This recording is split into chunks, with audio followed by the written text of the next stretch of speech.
the tape. Let's grind. We ain't come to play. We ain't come to play. Them dogs in your face. Let's grind. We ain't come to play. We ain't come to play. Shut up and grind the tape. Let's grind. We ain't come to play. We ain't come to play.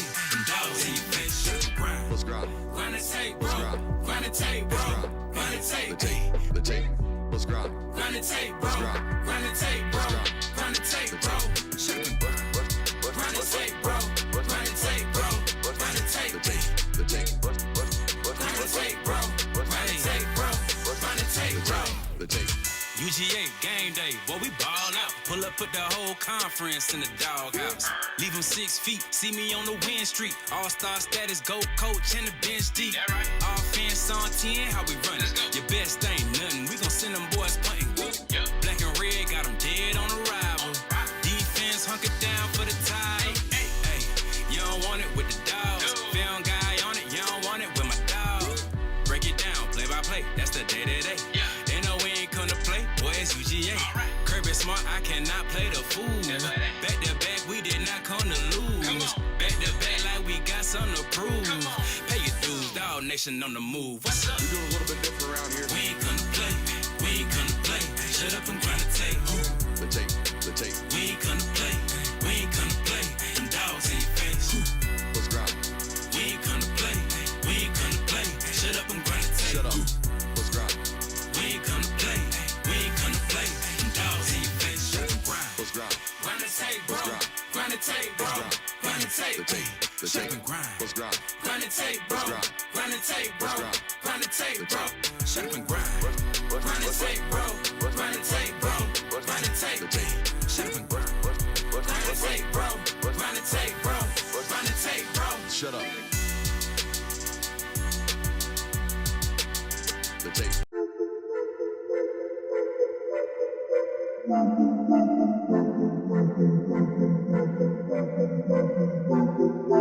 Welcome in, ladies and gentlemen, to MBR, or as we like to call it around here, Nothing But Rants, the show where I find topics that I'm oddly passionate about and I pontificate upon them. These are not hot takes, but rather takes that I'm hot about.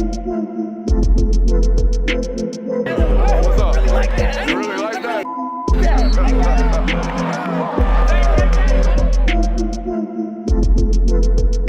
Let's shut up and grind some tape. Not having to pick what shoes you're wearing. 2, not having to put your socks on after getting those shoes. You can just grab the flops and go right outside.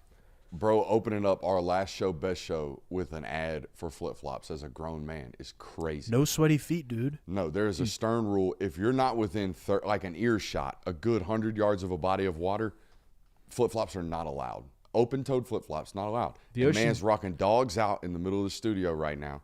That's crazy work. The ocean's just a dream away, man. That take is a flop. Welcome into tonight's show. We got a loaded one for you. Last show, best show is Thursday night. What would your favorite football team have to do to make you quit watching? That's what we're going to talk about tonight. Apparently, the Felix Ojo NIL numbers were capped, and it led to me somehow watching like 35 minutes of Joey Maguire press conferences. And we're going to find out whether or not I'd play for that guy tonight. That'll be fun. Scott Frost. Scott Frost, you made the show notes, and it's not always for a good reason. When was the last time Scott Frost made the show notes for a good reason? Because since we claimed ourselves national title winners, it's been downhill. Yeah. And that was 2017. We're approaching a decade of negative headlines around Scott Frost, so we'll add one tonight. Kareem Hughley off the board in 2027. Cade Klubnik making the show notes tonight because we did a film study, and you should watch it, okay? It's good stuff, but we'll give you the show notes or the cliff notes on that one. And 110s makes a return tonight as well with Ohio State. So you Buckeye fans that are watching tonight, we got something in store for you at the end of tonight's show. But I wanted to open tonight's show with a little poll question my man Jonathan Williams put up on Twitter at Dr._JWill over on the socials. What do you got for us today, big guy? I just got to pondering this morning because while the Braves have not been very good, I still have been keeping in touch with the Atlanta Braves. And there's been some talk in the national media about the Braves potentially trading Ronald Acuna Jr. And the reaction from the fan base has been, I'll quit watching. I will not be a fan of this organization anymore if they decide to trade Ronald Acuna. So Boycott Bravos. I got to thinking, what would a college football team have to do to get their fans to quit watching or disassociate themselves from them? And so I threw out a poll on Twitter today kind of asking people, and of course, I got a variety of answers. The biggest one, or the biggest answer was, do something really shady like Penn State in the Sandusky era, something of that magnitude. Someone, of course, put in a 28-3 joke saying if you blow a lead of that magnitude in a national title game, I will no longer be a fan. Someone said we'd have to get nuked for me to not watch the Dogs anymore. Oh, I know who said that. Shout out to Damien. Some people got a little political reasons, I suppose, that would cause them to no longer watch their team anymore. Become a team of mercenaries, not being able to recognize or connect with any of the names on the back of the jersey. Oh, we're getting close there. Yeah. Someone said we're getting close there. Yeah, someone said if my team, they said this would never happen, but if my team got sold, and I wanted to be like, that's probably not too far out of the realm of what you're thinking. There is a fan base listening to this tonight that within the next decade will be bought by Saudi money. There's the take. Someone said changing the season ticket policy, which would cause me to lose the seats, home games that I've had. So take the tickets away from someone, they will no longer be a fan of your program anymore. And then, of course, other people are like, if they took away the hedges, if they took away the tradition of the program, that would cause them. But I just kind of got to thinking of this because I was like, I don't know that there is anything. What if they renamed it, like, instead of Sanford Stadium, Luke Bryan Stadium, a la the Pitbull Stadium? It was certainly ruffle some feathers. Or even if it was like Coca-Cola Stadium instead of Sanford. I think there would be a portion of the fan base that was like, whoa. I don't think they'd forbid that, like boycott. Now, I do think there are several examples in sports in years prior where I don't have fandom anymore, which I'll get to in a second, where I drew my line recently is so irrational that I don't have fandom anymore. But I think if I were a Cleveland Brown fan and we had just outright sucked for 30 years and then we were like, hey, let's give $250 million to Deshaun Watson, I probably would have been like, ooh, that was probably the straw that broke the camel's back.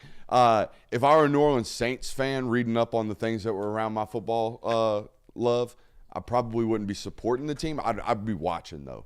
But I realized recently that the last inkling of fandom that I had was around LeBron James, and I gave that up recently all because of, he switched time zones.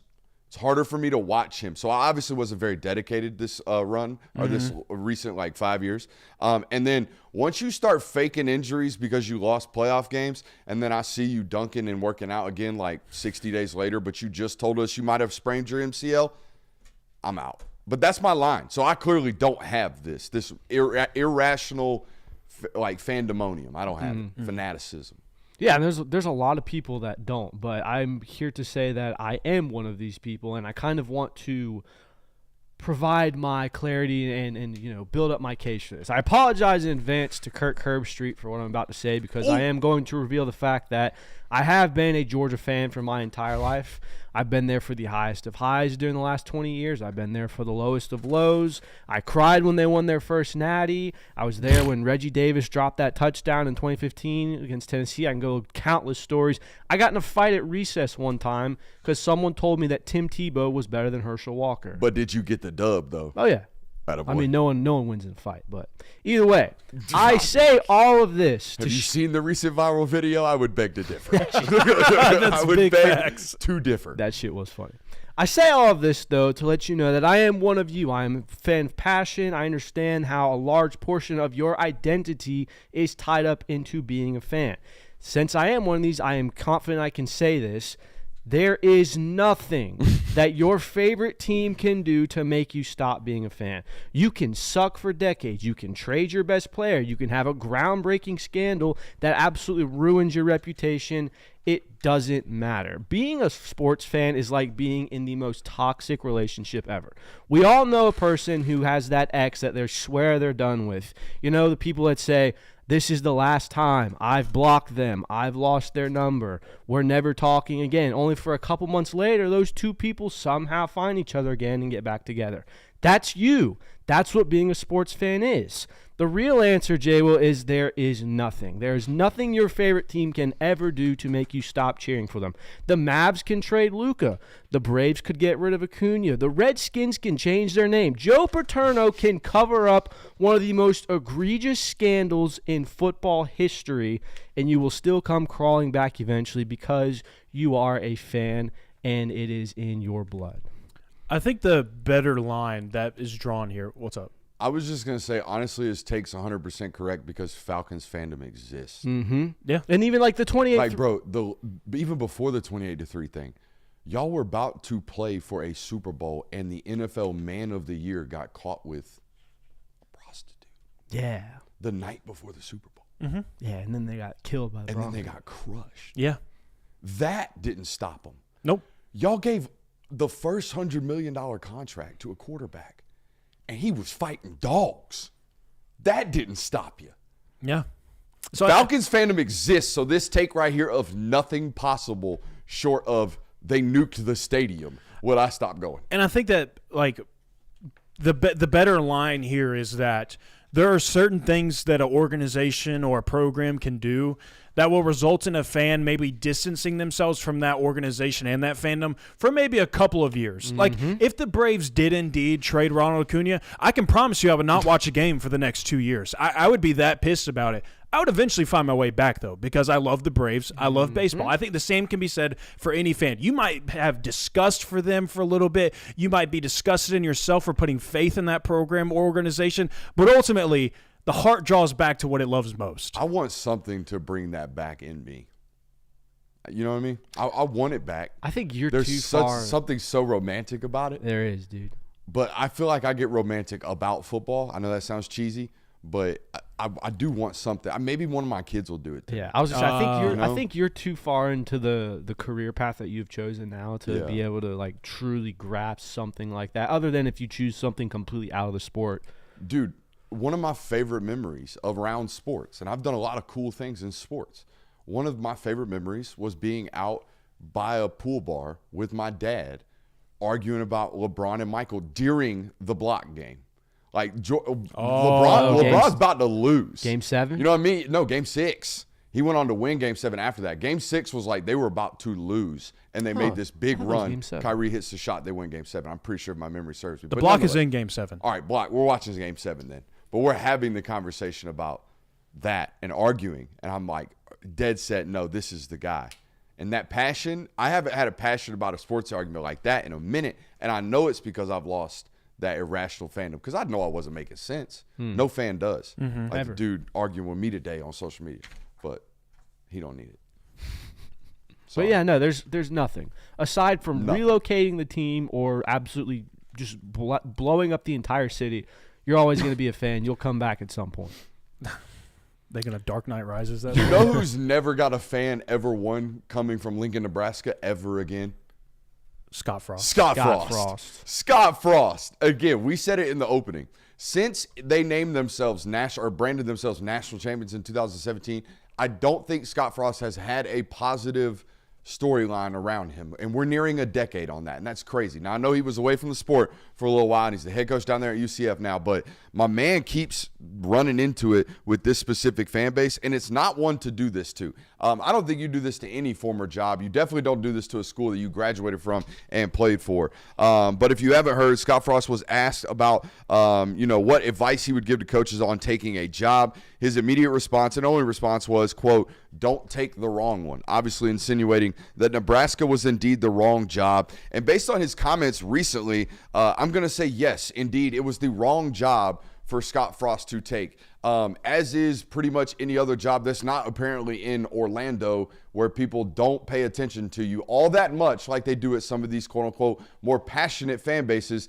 And I only say that because of the follow-up quote that surfaced today that nobody's really talking about. Everybody's talking about the "don't take the wrong job" quote, but no one's talking about the quote that he said where he was basically saying, my family is far more comfortable in Orlando because we can walk around town and nobody gives us a stern look. Buddy, I got something for you here, Scott. That's coaching. I'm going to be honest with you. There are local high school football coaches in South Georgia that can't go to the local pub because they just lost a game that they shouldn't. And honestly, that's the job. When you take a job that pays you millions and you lose games that you shouldn't consistently, you should not walk around town feeling good with a smile on your face or even expecting people not to give you a cross look. So if you enjoy that about the job in Orlando, that's great. You better enjoy the job in Orlando, because I can't tell you a single other passionate fan base that is okay with these types of quotes. That if I don't live up to standards, that if I don't meet your passions, that I don't want to be seen out in public, don't give me a cross look. Look, I'm all for respecting privacy out in public. I'm all for don't be saying cross words to family members and wives and all that good stuff when they're out in dinner. But you don't like getting noticed? Buddy, crazy. Yeah. Crazy. I know the obvious take, the easy take is, hey, how about some self-accountability, bud? How about some self-awareness of I didn't do my job, right? How about come out and say, how about some advice? Maybe just have everything buttoned up, or come up with something other than it was the wrong job for me. Everyone else around the job was the reason I failed, not me. Like, you guys ask these young men to have a sense of accountability all day long till you're blue in the face. That's all you talk about as a coach. That's their number one theme from every single football coach ever. I need to be able to hold you accountable, and you don't hold yourself accountable in any comment ever about your failings at Nebraska. That is a problem. Yeah, and I don't want to sound condescending when I say this, because I do relate to what Scott Frost is saying. It probably sucks to live in a city where it feels like everyone in that vicinity is unhappy to see you when you're there. It's probably a detriment to your family. He clearly very much cares about spending time with his family and doing things, and the enjoyment from that was taken away, which absolutely sucks.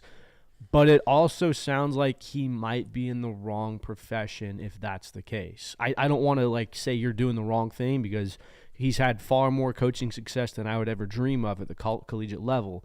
But the reality is, you are going to come under public scrutiny when you do things like that. He's so salty about this. This would be no different than one of us giving a take, someone clipping it, and then making fun of us or giving us heat on social media, and then us complaining about that. That's the same thing. This is what you do. What do you mean you don't want stern looks when you lose games? Yeah, if people call you out on social media for not working. Yeah, that would be horrible. It would suck, dude. I'd hate it. I mean, even if it were warranted. Well, I don't know. Especially if it weren't. I don't know if it would be warranted, but it would be very awful to go through. I just think it's such a kick in the crotch to the Nebraska fan base. Yeah, the fact every time he speaks about them. Just the fact that, one, the experiment of you being the head coach went poorly. You did not you didn't elevate the program or anything like that. You were just consistently mid. And so they're kind of still stuck in that phase right now in that rule, but while also being elevated. And the fact that you took that head coaching job and then you're going to say that you really didn't want to in the first place. We have plenty of head coaches that don't have any affiliation with a program prior to them taking the head coaching job that wake up every day with a passion and a fire to go be a head coach of that football program, because that's what they've dreamed of being a head coach of a major football program. And you're going to go piss on the fan base and tell them that you actually didn't want to be there. That does no good service to them or to you to do that to yourself. This is very, very interesting. Yeah. I'm sure it'll be you think it'll work at UCF this time around? Sounds like he doesn't even want to do it.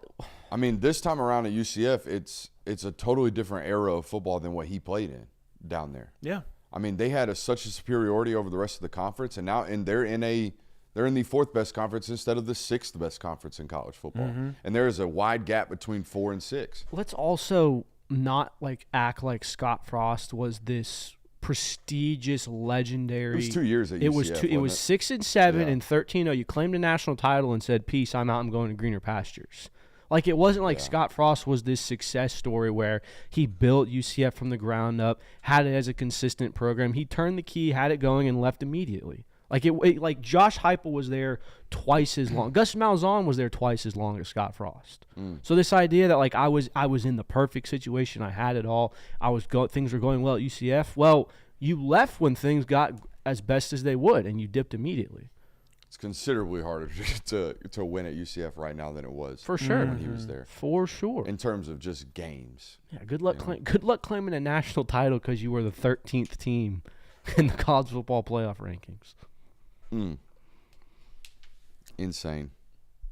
Make sure you're hitting that thumbs up button, like, subscribing, rate and reviewing, all that good stuff. But like I always say, we like, subscribe, rate, and review. The rate and review is because we are made readily available. However, wherever you get your podcast, make sure you're checking us out there. Boys, it sounds like the Felix Ojo numbers were a little bit fugazi. And by a little bit fugazi, I mean like 100% fugazi in the sense that half as much is 100% decrease. Is my math right on that? About, yeah. Yeah. So the original reporting from Pete Nakos and On3 that I saw was $5.1 million guaranteed over 3 years. There's been a backtracking of that reporting.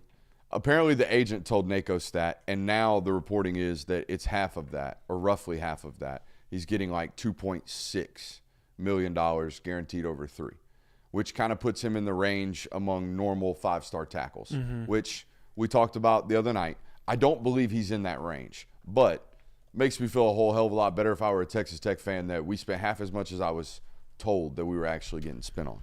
Yeah, I mean, this just continues to validate the thought that there is no, there's no concise speculation of what NIL is actually being paid to players. Like, how much money is actually being distributed to these recruits and these players.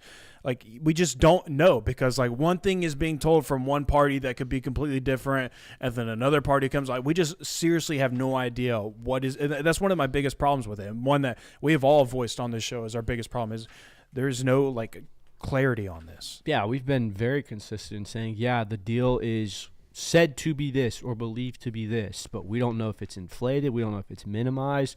We don't know if Jackson Cantwell actually got $5.1 million. We're confident that's the case.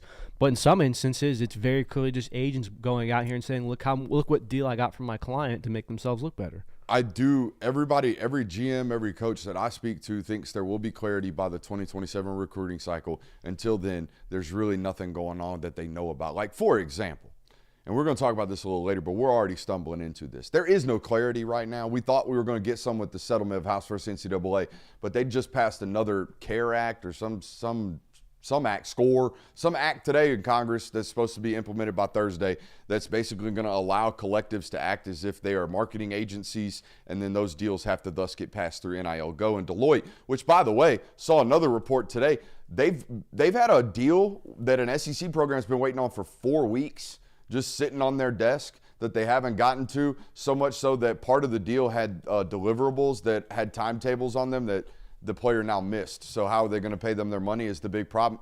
It's a mess already if you haven't noticed. I do believe that we're at least moving toward trying to get something settled, but or get this settled ground. Like, I thought we were in a salary cap era. I certainly thought we were in one. I thought everybody knew we were in one. I thought everybody knew there was some fugazi moving of the salary cap. Some guys are playing with extra money that they front loaded. Some guys are playing with money that they didn't front load. Some guys are over the revenue share cap like at Auburn. Some guys are pinned up against it kind of like Ohio State seems to be. And then I'm watching Big 12 Media Days and the revolving coverage around it. And the big news topic today was that, quote, Deion Sanders calls for a salary cap in college football. Genius. I thought we were there. Yeah. This is how muddy the stuff is right now. This is how muddy it is right now. It is so muddy right now that we got what seems to be an Auburn football coach saying we can't give anybody any money right now because we don't know what's going on with the salary cap, and we got a football coach calling for a salary cap. What is going on? And this was the biggest fear of all of this is everything sounded nice and clean when it was just put on paper and they're in a report and in an article of like, oh, this is going to be a cap. Everybody gets $20.5 million. You can still do your NIL deals, but they have to be with legitimate companies. You have to actually go and do something in return to get these funds. And now it's like, what happened to all of this? It is. Oh, it is. It's in show notes. Yeah, and I think that the only positive that you can take away from this is that the idea, everyone seems to be on the same page. Coaches seem to all be in favor of it, of at least saying a salary cap should be had. The execution of it is now a chaotic mess. You talking about a moving target, guys? I know it's a national hour, but like 2 weeks ago, every Georgia fan in our Discord and on the internet got an email saying that the collective was going to be shut down. Amen? Yeah. We all know this. Yep. Okay, it was well reported. I think the New York Post wrote an article about it. Guess what? We just had a daggone Congress bill passed that says the collective can now act as the marketing agency. What? I thought somebody who clearly has been listening to lawyers, Kirby talks about listening to his lawyers all the time. They got some insight on what may or may not be coming down. They dissolved the collective 2 weeks before a House bill's passed that the collective can act as a marketing agency. So guess what I would imagine starts back up pretty daggum soon? The Classic City Collective. The NIL Collective at Georgia. So like, nobody's got a real grasp on what is going on. They all act like they do. None of them do. Based off what I'm looking at, right? Is that No, you're absolutely what? right. What are we gonna do? That would be what I would be sitting as if I were a head football coach right now. You talk about a moving target. Good God Almighty! Absolute mess. Do you think the fact that there's such a Is lack? this darkest before dawn type stuff? Well, maybe that, but also like the lack of rigidity is going to cause even more turmoil and even more of this wild, wild west thing, because at least in the era pre-NCAA versus House, you could say, hey, there are no rules. We can kind of do whatever we want. Now there's kind of, hey, there's going to be rules, but no one really knows how the rules are going to be enforced, what the specific rules are going to be. Do you think, but because these rules are coming, there's going to be that much more of an urge to kind of just shift forward to that? Oh, my God. We had a quote today that, I mean, in terms of shifting, all the front loading's already happened. Yeah. All the money, like there's apparently one class in the SEC that has already spent $16 million on 2026. Oh. But like, Which means they would all have to have been given that money prior to June 1st, right? Front Yeah, loading. that's what I'm saying. That's what front loading Yeah. is. I'm going to tell you right now, I tweeted about it today. I mean, if it ain't exact evidence that USC is one of these programs that front loaded a lot of money, a 4-star offensive tackle just bought a Cadillac for his mom, which is not the story, is a story. But the real story is that 20 years ago, Reggie Bush got a Heisman stolen for the exact same thing. He bought his mom a Heisman or a Cadillac, and they ripped the Heisman from him. How does a 4-star buy a Cadillac if the money wasn't front loaded? It ain't. So, but not illegal. Not illegal to have front loaded all this money, I guess. Or is all this money going to have to go through Deloitte because some of them didn't have the money to front load? I wish I knew. I wish I knew. I wish they knew. I wish they knew. I wish any of these Power 5 programs were operating with any type of consistency where I could tell that somebody's got the peg on this. Somebody knows what's about to happen. Because all of them are either risking that they are overpaying everybody, or they're dormant thinking that everybody's about to get smacked over the head, or they're trying to do this mix where they're trying to find the middle ground. It's a mess. Yeah, I mean, it should have. I mean, I didn't expect it to just be like smooth sailing right from the get-go. Everything was going to be fine and dandy. But an indicator that it wasn't going to be should have been that there was no consistency with what people believed what was going to happen. Just pray for darkest before dawn. Knock on wood if you're with me. Not to steal John Gruden's thing, but just pray that this is just ugly because we're trying to get it fixed. I was saying, I think we all miscalculated how much the fact that this is definitely coming now was going to ramp up every college football program going, oh, snap, we need to actually get the ball rolling on front loading, on spending as much as we can to get talent in the door, because at some point it's going to not be allowed. When's your last YouTube rabbit hole?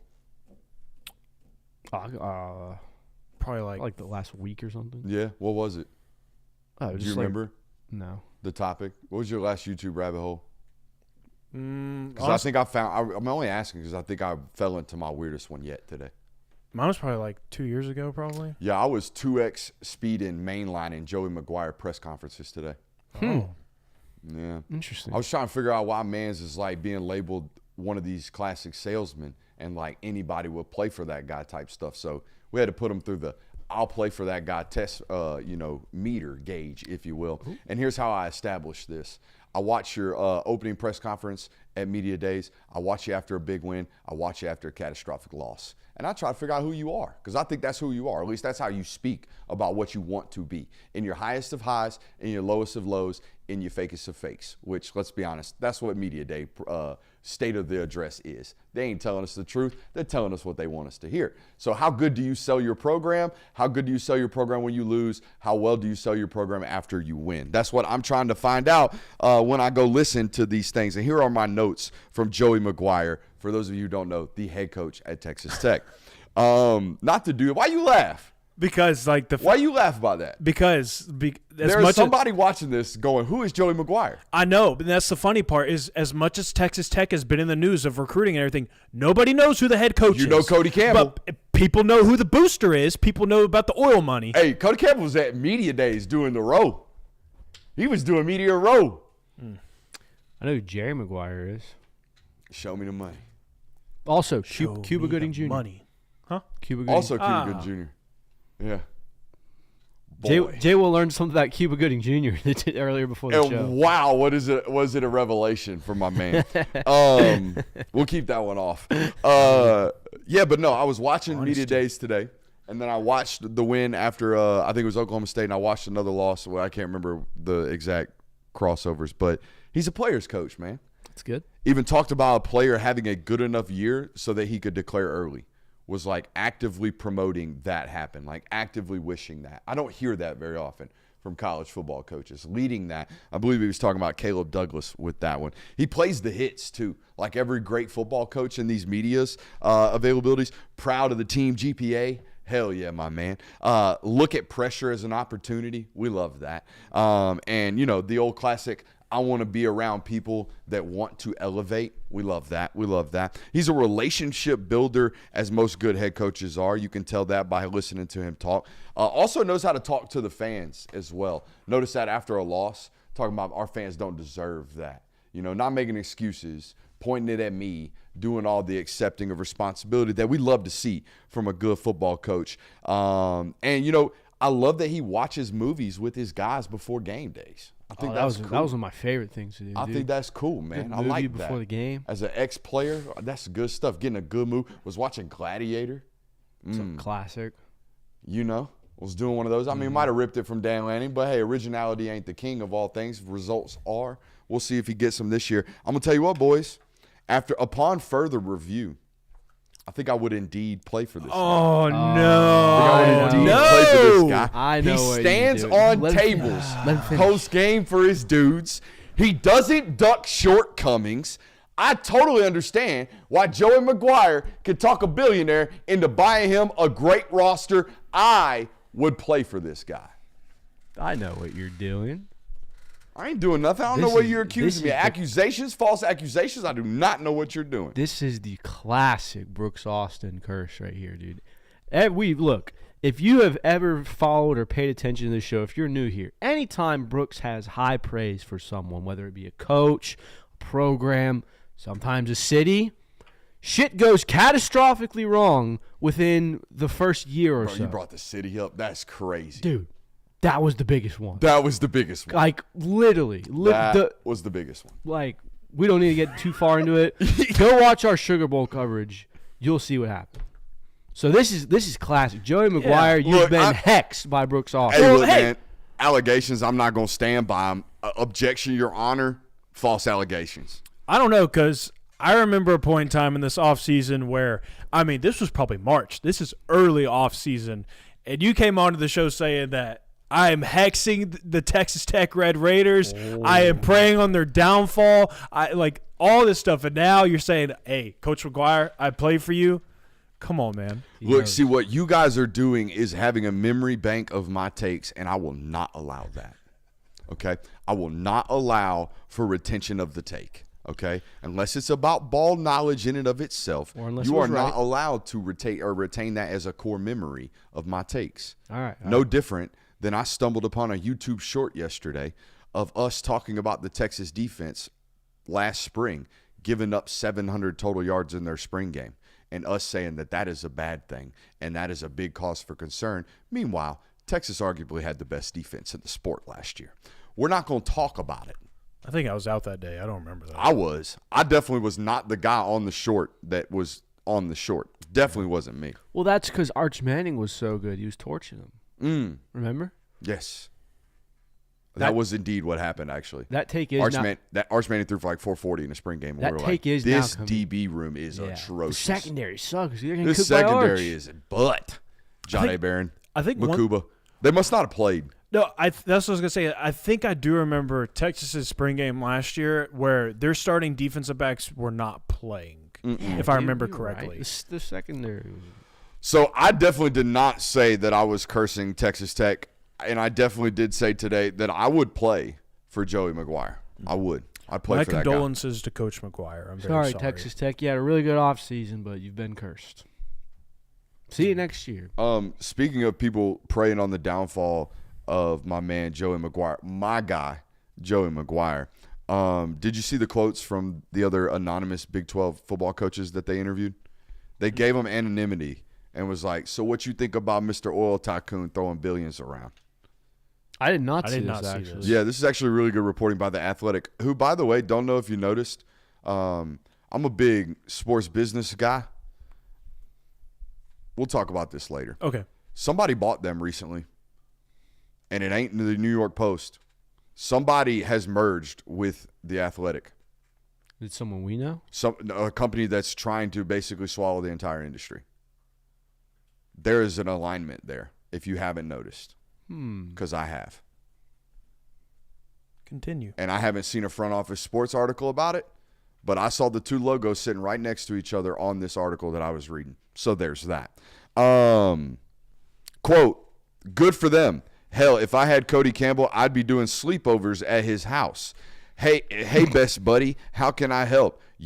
Me, I don't blame them. If you're going to buy a player, buy the right ones, and they bought some good ones. I was going to say that was Deion Sanders, but he swore in it, and I don't think Deion Sanders cusses. That is one thing I've never heard Deion Sanders do. But he basically said that in front of everybody. He was like, Joey, you got some money, baby. Let me get some. Said that in front of everybody at Media Day. So that was dope.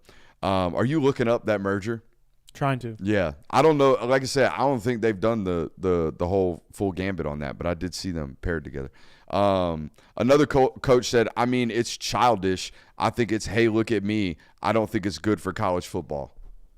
That had to be Rich Rod, right? Yeah, again. Now, 6 football coaches basically hit him with the, I'm jealous, like, good for them. I'd do it too. So they hit the coaching points, which Kenny Dillingham definitely did. I bet Kyle Whittingham hit him with one of these salty ones because Kyle's on his way out. He's been very vocal about how the sport's going to hell. You think Van Gundy would be salty? Oh, yes. But Van Gundy, that's rich coming from him because he had T. Boone Pickett's for the first 15 years of his career and then had like 2 or 3 years after the endowment really kicked in, I would imagine, when he kicked the can.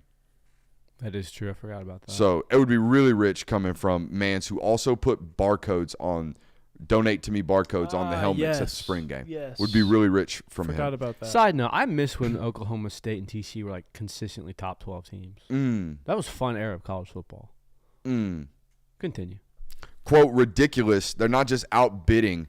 They're outbidding other teams by 3x, said one coach.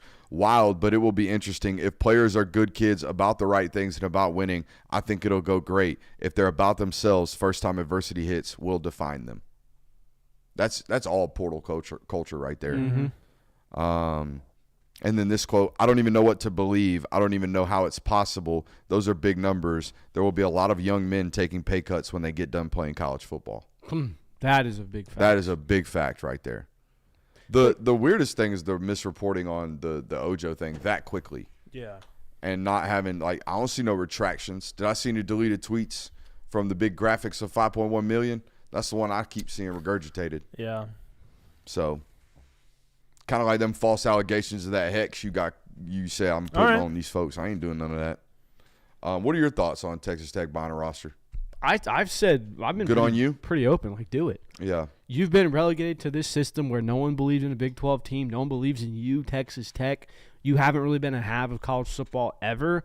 If you're going to do this and you've got the means to go about and elevate yourself to a way, yeah, go ahead and do it. Because all the coaches that are complaining, all the ones that are saying, oh, this is ruining the sport, all the whatnot. Present them with the same exact opportunity, they would do the exact We got to same stick thing. our foot in it a little bit. We're running behind. Kareem Huey to Clemson out of nowhere. Very big. Yeah. Out of absolutely nowhere. 2027 recruit out of Gainesville High School. That's a real football player now. I talk a lot about Clemson takes. My man Tate Reynolds, I believe is his name, is their quarterback commit in 2026. That's a Clemson take. I always say, what is a Clemson take? Watch the tape, and if the tape says this kid loves Jesus, he a Clemson kid. Tate Reynolds is that. Tate Reynolds plays tough football, nose down, gritty, lunch pail football. Clemson take. They got about, I would say, 3 or 4 of them in every class. Every once in a while, they'll take one of these at quarterback. Kareem Huey's got all those Clemson intangibles and real juice at the quarterback position. Okay, he's about 5'11", 6 foot. Guys, I think there is a simulation of Kareem Huey's career where he might turn into Russell Wilson without all the cheese ball stuff.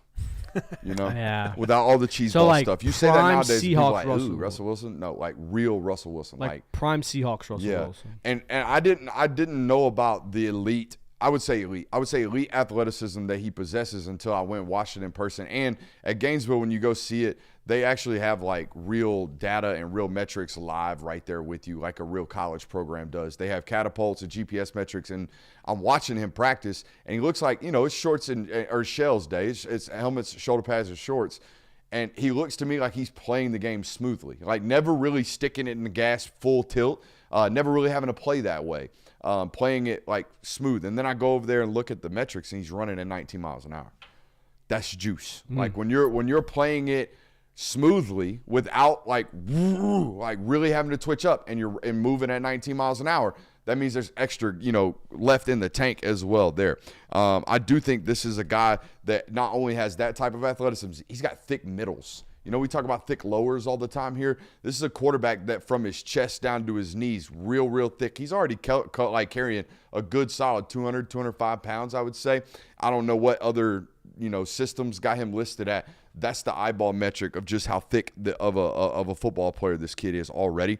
And more importantly than that, I think he's a really clean and accurate passer that makes really good decisions. And knowing what I know about Gainesville's offense, it's going to translate really well to what a real college system is and what Clemson does as well. I love this take, and I love how early they got in on it. I'll tell you right now, when I was out on the spring circuit this spring, I had at least 4.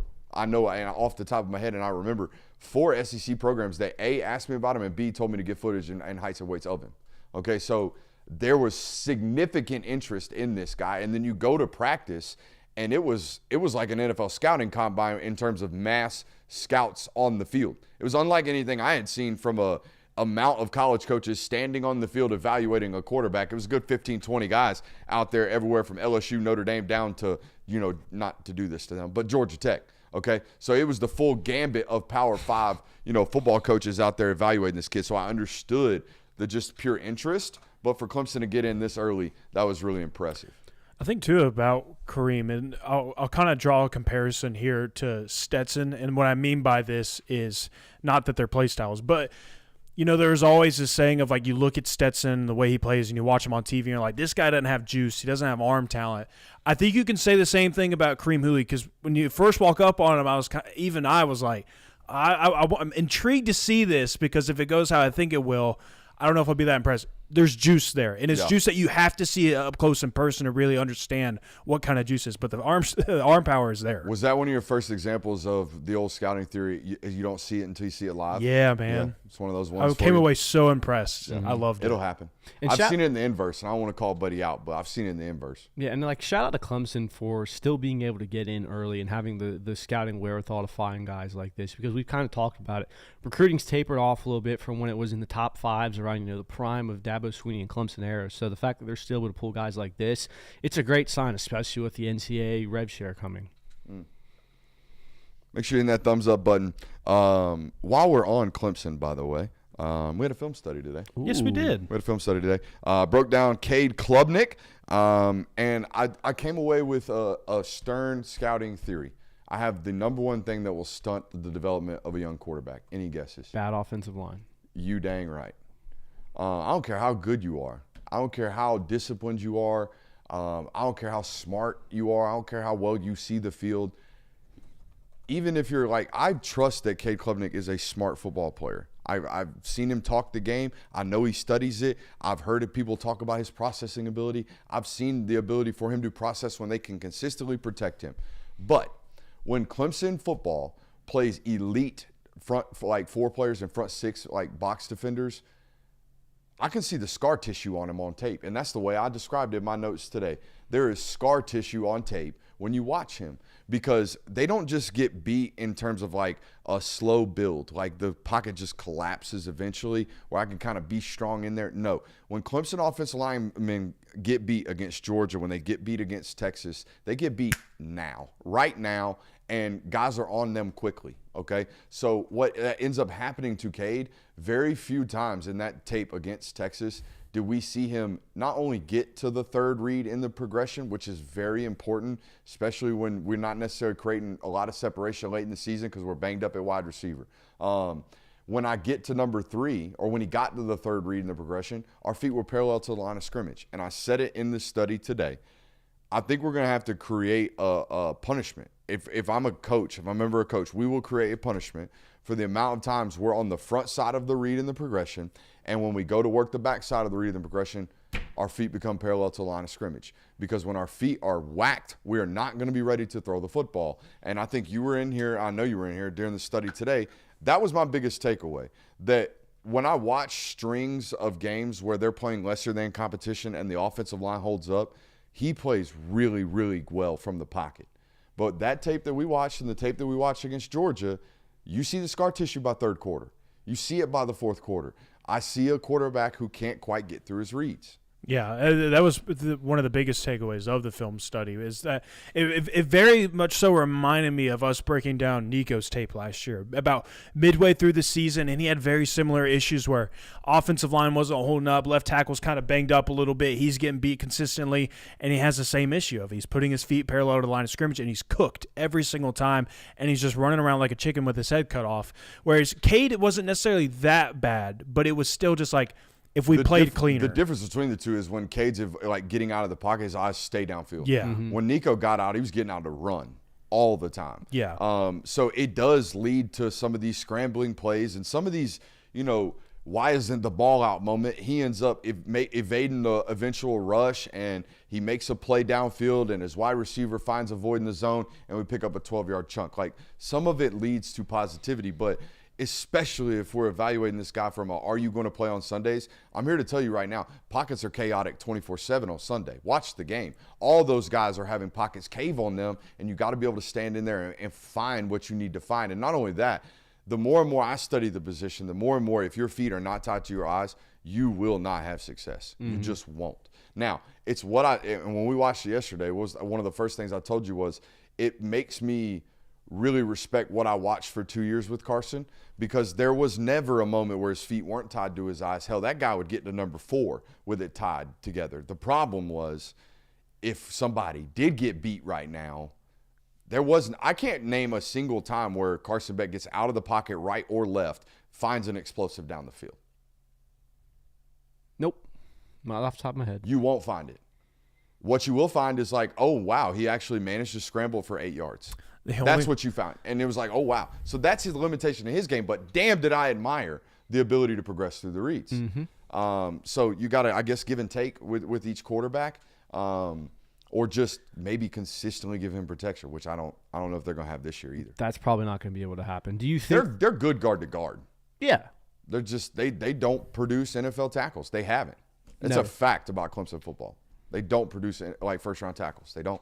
Do you think going into, I don't know if this is year 4 or 5 at this point, that's something that you can develop, or it's just you're so scarred, you're the way you are now, to where you're going to freak out a little bit at the pocket? Curb, in games where they are consistently protecting him, he plays the position. He plays it well but it's the moments where very clearly early on, not only, and it's not just him, the play caller, obviously, we charted it. They didn't throw, Kirby, in that film study today, they did not throw a ball beyond 15 yards from the line of scrimmage until 45 snaps into the football game. Good God. Because the coordinator knew, A, we're not going to be able to run the football today, so play action's cooked. They're not going to buy it. And B, we're not going to be able to protect these guys. Or we're not going to be able to block these guys consistently. So the whole even when they played Georgia, they slowed the pace down. They were a team that took 70 to 75 snaps in every other football game leading up to Georgia's game. They took, I think, 53 offensive snaps. They totally changed their whole philosophy against these higher-end rosters. So it's something you have to pay attention to, and it's not just a Cade thing. It's the whole system. So are you still high on Clemson this year because of the continuity? Because I'm high on them or? until they run into a unit. Yeah.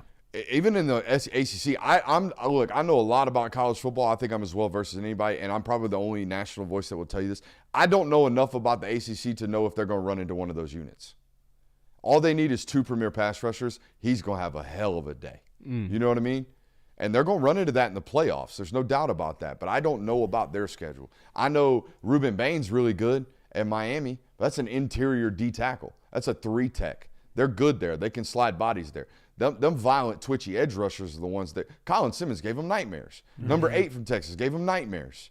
Okay, so Jalen Walker gave him nightmares. So, like, that type of twitched up animal, they ain't got one for that. They don't have an answer.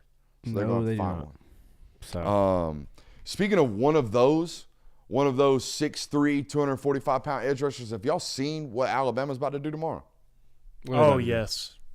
KJ Ford wasn't even in the top 3. His top 3 was Florida, Ohio State, and Texas A&M. Commitments tomorrow. KJ Ford is going to Alabama. This is not my news. This is the words out. I mean, hell, he even tweeted, "Got a surprise for y'all," home emoji, after the whole internet's talking about Bama's about to do something crazy right here. What's your take on this? I mean, Kalen DeBoer must be doing something right, and there must be. And the more I hear things about this, the more I'm suspicious that they are the team that's front loading that 16. I was about to say, for the you remember that 2026 quote class. you were talking about that said someone in the SEC spending $15 million? Someone fits the bill better than others. You guys are sorry losers. No. You're sore losers. Well, I don't you care. Georgia fans. Go do it. You Georgia fans, you sorry losers. You Y'all heard just what I hate, said. Y'all hate to see your brother Screw shining. Alabama. Y'all hate to see your brother Screw shining right now. Kalen That's DeBoer. crazy. No. I'm happy for Alabama. Good Courtney for them. Morgan and Kalen DeBoer are obviously doing really good That's things. the name, by the way. Like you shouted DeBoer. I'm sure DeBoer is doing a really, really good job here. But every name I hear, every person that wants to give credit for this is Courtney Morgan, who I feel like we started talking about 7 months ago. Yes. About 7 months ago on this network of like, hey, watch out for this guy. He must be doing something right. By the way, he's listed as a general manager, primary recruiter. Feels Primary like it. recruiter. Might be. I mean, is the guy, like, might be the best recruiter in this class right now, is what it sounds like. Which, again, goes back to that point we made several weeks ago as well. Every definition of a general manager right now is totally different. Totally different. What each role is, totally different. Like, you think Jim Nagy's out here, I'm going to be the best scout in the world. Courtney Morgan's out here, I'm going to be the best recruiter in the world. We got some GMs that are just there to balance the cap. We got some GMs that don't even exist, like at Georgia. This role is totally different everywhere, but this guy's knocking it out of the park. They get in on this KJ Ford stuff just real slick out of nowhere. Also, another critical miss for Ohio State, it sounds like. Yeah, Ohio State's having a rough run lately, it seems like. Not under the cap. If the cap exists, I mean, Dion was calling for it today, which insinuates that it does not exist. But Ohio State is pinned up on it. So every source that I've been told, Auburn pinned up on it. I think it's a self-relegated cap. Like everyone has a cap. You can only spend the money that you have.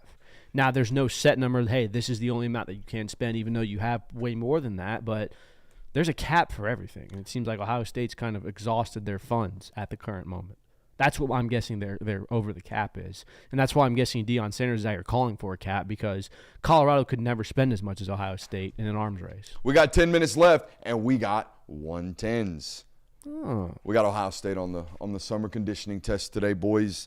Here's how this works. We have one 10-minute segment to tell you the conditioning of a prominent college football program. Today's program, Ohio State. Put them on the line, boys.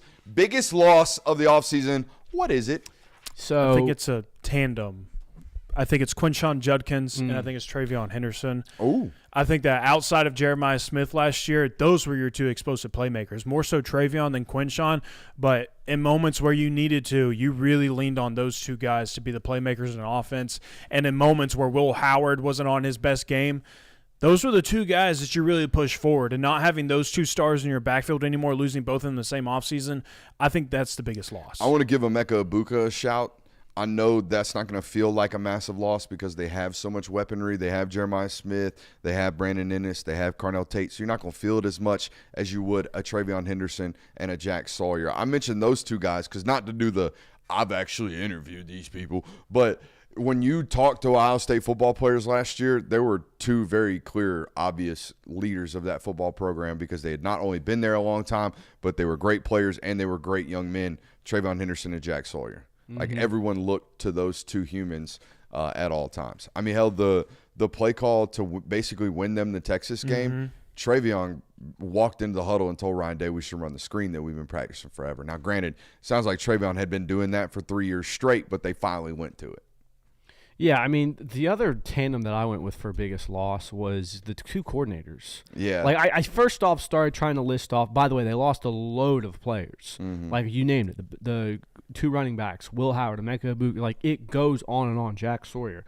But I feel like having two coordinators walk out on the same year creates a lot of pressure to provide and maintain continuity. At the same time, you are losing a lot of starters. They're basically starting fresh this season, which is a big loss for them. There's not even – the schemes aren't even going to be the same because, yeah, you can still coach the Ohio State system.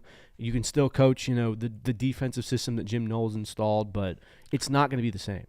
Bigger loss Raider fan, Chip Kelly or Jim Knowles? I would say what Chip Kelly was able to do for the running game for them last year is a bigger minus not having that. Defenses are somewhat plug and play. Not having Jim Knowles there is big, but I would say – you saw a revitalization of the running game with Chip Kelly. Now, that might be because they had two of the best running backs in the sport, but I feel like Chip Kelly's a bigger loss right now. And the offense has a new quarterback. The defense has two of its returning quarterbacks, Sonny Styles, Caleb Downs. I would lean or more lean towards Chip Kelly being gone. But I think not having that defensive coordinator or not having that offensive coordinator rather now requires more attention from Ryan Day, as we've talked about on this network for years, and that kind of scares me for them. Biggest additions, I think adding Bo Atkinson was huge from the standpoint of I don't know if they're Ohio State standard like they've been for it feels like 10 years at the defensive end position if they don't land Bo Atkinson. Yeah, they went from having one really, really great player in Kenyatta Jackson to now having two monsters out there. Yeah, I mean, they always seem to have. They always seem to have two 6'5", 265-pound behemoths, and they got that again. I mean, we were talking about just recently Ohio State and recruiting. I mean, you can kind of go back all the way to January where they seem like a lock to get Damon Wilson out of Georgia, and then all of a sudden Missouri comes in and swoops that one up. Had they added both Atkinson and Wilson this year, I think you feel like that pass rush is the Ohio State standard with those two guys being on the roster. But I think Bo Atkinson is 100% the biggest acquisition for them because you're still kind of feeling out what is Edric Houston going to be for this team. It looks like he's going to be a starter for them, and just some of the other names on the defensive line with the losses that you experienced this offseason. It's going to take a little bit to acclimate to it, whereas Bo Atkinson, that's a guy that everybody wanted, and he's a high-caliber player. Yeah, everyone wanted. I think we're consensus. Bo Atkinson was the biggest addition this year. Yep.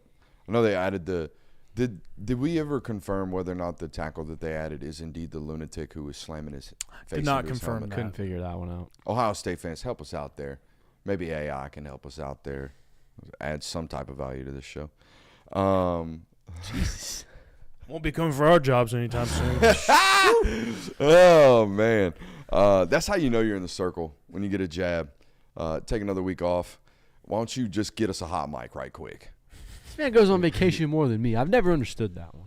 Why don't you catch us at a hot mic right quick, Jay Will? All right. Mess around and find out. What are the strengths on this roster? Wide receiver. Yeah? I mean, that's just A given?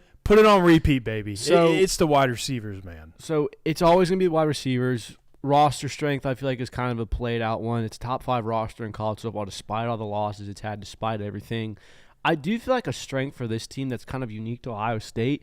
This roster can probably, and staff overall, can probably feel like they can breathe a little bit. There's not dude. as much insurmountable pressure going on now. That's the weakness, brother. That's the weakness. That's the caveats right as there, well that I man. have for them. I That feel is like the weakness of this football program. it's a double-edged sword. There's really only two ways to go after winning a national title. There's two responses. There's the collective breath, or there's the oxygen on the fire. That's it. That's the only two ways it goes in college football. It is either absolute oxygen to an open flame, all right, that just makes it an inferno, or the whole entire fan base, program, coaching staff goes, whew, thank God we won that one. Mm-hmm. Collective breaths are not good. But to my point of that, being able to get over that mental hump and that mental weight, we can actually do this. To see all that come to fruition, and I think it's why Georgia won back-to-back natties. I think it's the other way around. I That feel dude's, like that dude's a fiend, and you gave him a taste. It could and absolutely. he confirmed all of his theories that I'm only as great as I am because I'm a lunatic. Look, and That's what it did to Georgia. That's what it did to Kirby Smart. To an extent, that's what it did to Dabo Swinney. It only invigorated in Dabo Swinney's mind that everything that I'm doing is right. I'm going to continue to do it. And that's why I listed it as both. Of they can take a collective breath as a strength, Yeah. and they can take a collective breath as a weakness, because it's how you react to it. But I feel like coming into this season as an Ohio State coach, as an Ohio State player, as an Ohio State fan, knowing that, okay, you know what? It's not the end of the world if we don't win this year, or it's not the end of the world that we have to win, beat Michigan, beat all these teams. I feel like the lack of pressure for them is going to make them necessarily play better, or it could. You got nothing. They said that there's now a guy on the roster that smashed his head with a helmet. Dang it. It's definitely him. I gotta find him. Yeah, I didn't know what I it's think it's a talking Stupid about. AI. AI It's is a classic wrong. example where AI don't know jack diddly. You know? Don't be letting these things write This your is like papers, this is like guys. the early era of ChatGPT when you'd ask it That's something, what I'm saying. and it gives you information that's 2 years We old. need AI 2.0, and then 3.0, and then 4.0, and hopefully he doesn't get canceled on the internet. Yeah, You know, I think the weakness is the hangover. It's obvious. I definitely. mean, you could go turnover, you could go all like new talent, you could go new OC, new DC, you could do all the easy ones. The easiest one is hangover. Mm-hmm. I'm looking this guy up. Y'all talk about most All right, important Kirby. games. whatever. We've been pretty consensus on this What was list. that word? Consensus. I think for the most important game for Ohio State, I think we all should have one answer and one answer only on here Do you too. want to say it on three? Yeah, 1, 2, 3. Michigan. Michigan. It's You have Michigan. you have Okay. you have to win the beat Michigan Michigan. game. You have, to win beat the Michigan them. game. Not look. We said Texas's game against Ohio State would be tone setting for them. It would be. Found it. Oh, he's out here ripping, smelling salts. Oh, that's what bad he's for doing. you. He's Aaron. being a lunatic, ripping, smelling. Who are you talking salts. to? Look at my guy. This is Ohio State's left tackle. You're getting a glare. This is Ohio State's left tackle. My man ripping, smelling salts, going bonanzas in the locker room. Those poor Rice players are like, oh my God. That's like Jordan Davis. I hope that notification doesn't say anything important. No, it's Twitter. That would just be Twitter. tough. Yeah, I could have sworn we slammed a helmet here somewhere. Nope, we're just ripping smelling salts. By the way, still don't understand the phenomenon with the smelling salts. It does make you feel awake for a quick second, and then you're like, I mean, it is, you know, I never experienced the big time uppers except for caffeine. So, is that classified as a stimulant? I don't know. I mean, yes, because it wakes you up and it's like puts chemicals into your brain, but Let me know, chat. Who's big into the smelling salts? But no, back most to- important game? back to Michigan. this It's Michigan Michigan. game. We talk about how for Texas it's a cone-setting game. It's going to have national title implications. If you're Ohio State, do not lose that Michigan game. Do not lose the Michigan. It is the most important game of your schedule. You can lose to Texas and blame it on the hangover. You can lose to whoever else is on that schedule. I don't know if they have any other difficult teams. If you play Michigan in the Big House, when everyone's going to say you're a better team, you're more talented, 5 years in a row, the streak's got to end soon. If you lose that game again, that is going to be so detrimental to Ohio State's mentality. And, oh, by the way, it has Big Ten title implications. Like, if Ohio State is a 2-loss team, if you do lose to Texas and you slip up somewhere else along the way, that Michigan game will ruin your season. It will knock you out of the playoff. They were fortunate enough last year that, yeah, you still lost, but, hey, we'll put you at the 9 seed. We'll see you there. Good luck. and you win the national title, that might not happen this year. That might not be the case. Quick, sorry, we got to wrap this up. Most important player. Oh, shoot, it's none. Brandon Ennis. I think you need a Really? big season from him. He had about 174 yards last year. He's stepping into a newer role. I think he's the bigger I shouldn't say question mark, bigger thing in that wide Hey, receiver big time, room. highly touted recruit For coming out sure. of high school, American Heritage down here in South Florida. I don't know why I say it here. Down in South Florida, big time prospect. Who you got? I'll be quick. It's Cardinal Tate because it's going to relieve pressure on Jeremiah Smith. Everyone's like going that. to be circling him. We can relieve pressure from the slot with Brandon Ennis, but really, we got to roll safety help. That's what sure. we need to take advantage of. I would say breaking a rule, Julian Sayin. I know we normally don't do quarterback, but I'll go there. I got them 11-1. Don't know what game they're losing, but there's 3 on the schedule that matter. It's Texas, it's Penn State, and it's Michigan. They get 2 of the 3 at home. Today I'm saying 11-1 loss to Texas. I went 10-2. That's what I went. I'm more likely picking Texas to start the season. I went 10-2 because this team's less talented than last year's, and they went 10-2. I don't think that's unfair. I No. think the floor is 10-2 though. Yeah. Oh yeah. I don't see a 9-3 from Ohio State. Not too many hiccups College on football that playoff schedule. team. I would Sure. think so. I would be shocked if they I weren't. think so too. All right, we have a whole nother hour coming up next, and it is our best hour, and we're going to start it off with ditties.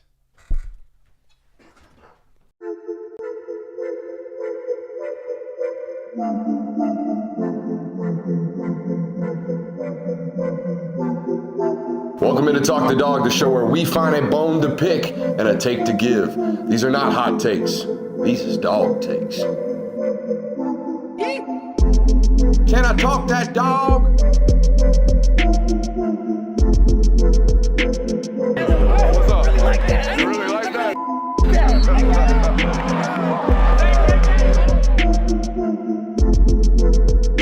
Let's shut up and grind some tape.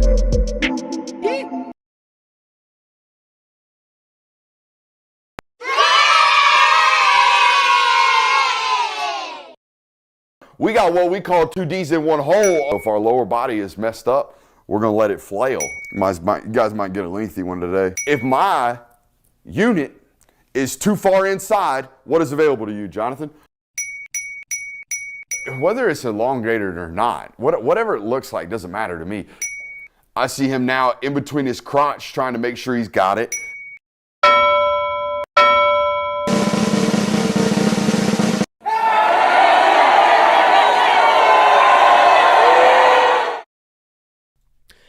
All right, ladies and gentlemen, as you know, this is our final in-studio show before Brooks and JL, and not me, go off to SEC Media Days to interview Kirby Smart, CJ Allen, Dalen Everett, Gunnar Stockton, all the Georgia Bulldogs. But because our show has gotten such cahoots and in such touch with the University of Georgia's Athletic Association, we were able to get a very, very special guest on the show tonight, straight from the University of Georgia. You know him pretty well. He's the head coach of the Georgia Bulldogs. Everyone, please give it up for Kirby Smart.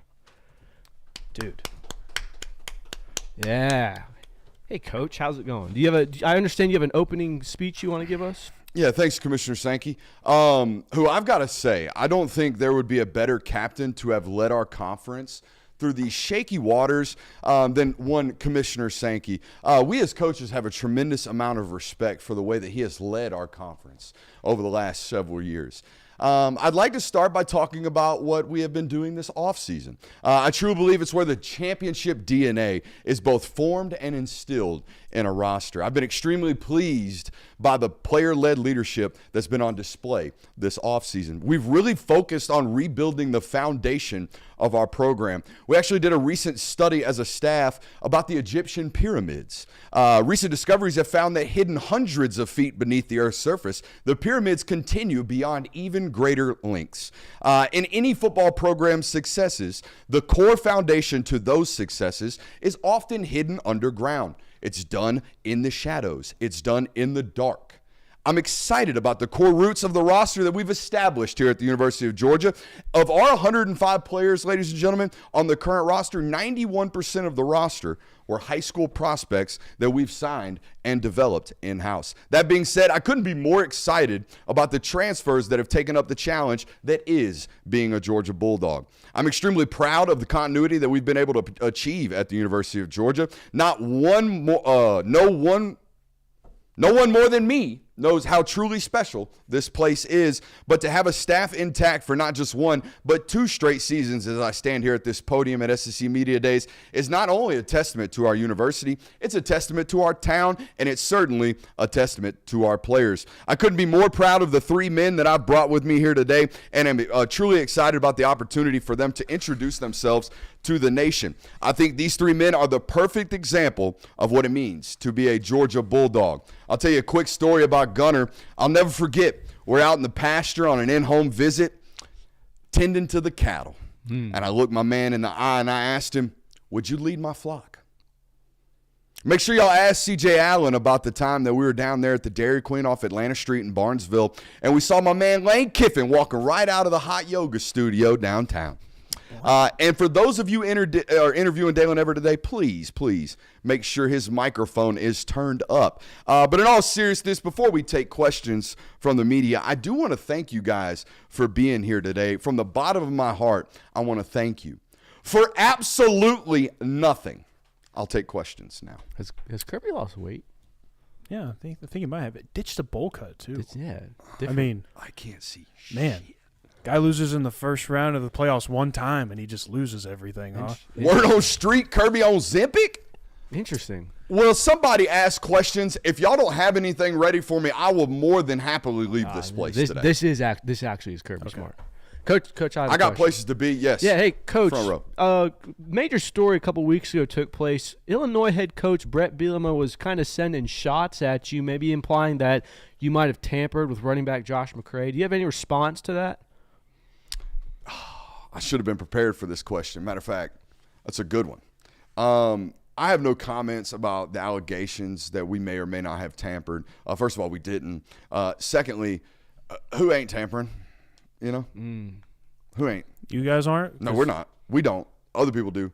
I can't tell you how many times my roster's been poached. I told you all that story about all those agents putting all my players' names up on the board saying they might be entering the portal. Oh, yes, I So remember everybody that. tampers but Georgia. He and Hugh Freeze must have been talking on the golf course the other They've day. been golfing. Hey, Coach, you mentioned it in your opening. You brought the same staff back from another year. I'm curious to know why you didn't make any staff changes here after what many would consider a down year for you guys. You know, we do a big-time self-assessment during the month of February at the University of Georgia since I've been there. And, you know, I'm not a player blamer. We certainly needed to be better as a staff last year, and I think it all starts with getting better players and having the best players available. We obviously went into the portal and added some key additions at some positions of need that we felt we had to get better at when we took a look at things. But it all starts with looking at ourselves in the mirror. I think we have to get back, as I said, to the basics and building the foundations of our program. I can't tell you how cool it was to do that study on those Egyptian pyramids. I think I might take the guys out there and show them what they got underneath the sand. Maybe we can get a special tour of them, their pyramids. I like that one. Coach, this is kind of a two-pronged question for you. You brought Gunnar Stockton today, which is he your starting quarterback? You've yet to name him officially that. That's question one. Question two is, if so, when did you know that, hey, this is my guy? You know, unlike Gunnar, he's unlike you, rather. He's pretty efficient, Gunnar is. Kind of gets to the point. I mean, me bringing him here definitely connotes that he is the starter. Don't know why. It was a two-pronged question. Probably could have got it done with one. What was your question, by the way? This Kirby's mean. Kirby is mean. When he's testy did you know Sorry. Stockton was the starter? I would go back to that TCU, practice when he was a true freshman, and he comes into my office on a Tuesday and says, "Coach, hey, take that goofy jersey off me that doesn't allow me to play football. I want some contact, Petey." Next thing I know, I got Max Duggan reincarnated out there playing football. I knew at that moment, I think we might got us something here. Coach, you're entering year 10 with the University of Georgia, a very lengthy head coaching career, longer than most. I'm just curious, what is your end goal as a head coach, and at what point do you feel like you have fulfilled what you wished your coaching career would be? You know, I've never really thought about the ending of this thing right now. I'm more focused on tomorrow, more focused on the task at hand always. But I don't know if I'll ever stop coaching in my heart of hearts. I'll always be trying to look to improve upon things around me. I like that one, Coach. Coach, you won the ACC last year. Yet a lot of people within your fan base and a lot of people within the media feel like Georgia had a, quote, down year. Do you guys feel pressure internally to have a bounce-back year now? Look, all the pressure and expectations around our program start with ourselves. I mean, we don't really care much for that outside noise, but we are trying to achieve a high standard at the University of Georgia. That is what we set out to do every single day. It's what we work for. So I understand that our fan base almost expects or demands that we are in a title hunt and we're in a title consideration. And that's exactly the way we approach things as well. So we're on par. We see these things the same way. You talked about this after you guys won the SEC championship game last year on stage with Greg Sankey, but just about the treacherous schedule that you guys had to go through this year. Talk about what it means to be able to get some of those games at home this year and maybe have a more favorable schedule this year. I mean, I thought we had the hardest schedule arguably in school history last year. I think we have the second hardest schedule in school history this year. I mean, ideally, yes, we do get to play at home in some of those big-time games, and shout out to Greg Sankey. Shout out to the ESPN folks for getting us some night games and those opportunities as well, because Sanford's going to be rocking. I know, every once in a while they try to slide a top 10 matchup between us and Arkansas at noon, but it didn't really matter for our fan base either. They showed up and I think created 6 false starts that game. Last question I have for you, Coach. If all of the UGA staff, including you, was put into a room and had a fight to the death, who comes out winning? No weapons? No weapons, just bare hands. Old school, like men. What's so funny, Meany, remember about the no weapons question? Oh, he told me a funny joke. Throw weapons in the equation. I got my man Shu bare-fisted. Always like myself in a fight. I got that dog in me. Just watch my college tape. I mean, it's all grit and just guts. But nah, I'd probably go Trey Scott. Knows how to fight with his hands. Been teaching guys how to use his hands for a while. Maybe Stacey Searles in his prime. Hard to mess with a 6'6" dude from Rome, Georgia. That's just facts. If you've ever been up there, it's a different neck of the woods. So yeah, I'd probably go Trey Scott though. Been having his face in the fan for a while. Probably go Trey Scott. Final question. You preach accountability to your players, and that's something that they often talk about. Is how you hold everybody accountable, not just them. What about yourself? Going back to last year, what would you hold yourself accountable for? What would you have changed about your coaching performance last year? All right, so I'm breaking character here. Brooks, I didn't know that What's was up, you. guys? Whoa, dude, he looked What's just like up? Kirby Smart. Dang, did y'all AI have is Curb on getting today? freaky. I really did. AI is think we getting were so talking to Kirby scary. Smart. Yeah. That's crazy. Did y'all get Curb on today? We had Kirby on a couple minutes ago. So, in all seriousness, he will talk about whatever thing they studied this offseason, but I didn't feel comfortable talking about Sonny, his dad. He will definitely talk about it. This is his first season that he's coached without his dad in his life. I try to steer He away will from talk that about that questions, this too. year. And I'm not in the middle of a shtick. I'm not going to talk about that. No. Sure. You know what I mean? No. So We have decorum around here. yeah, let's get rid of this though. All right.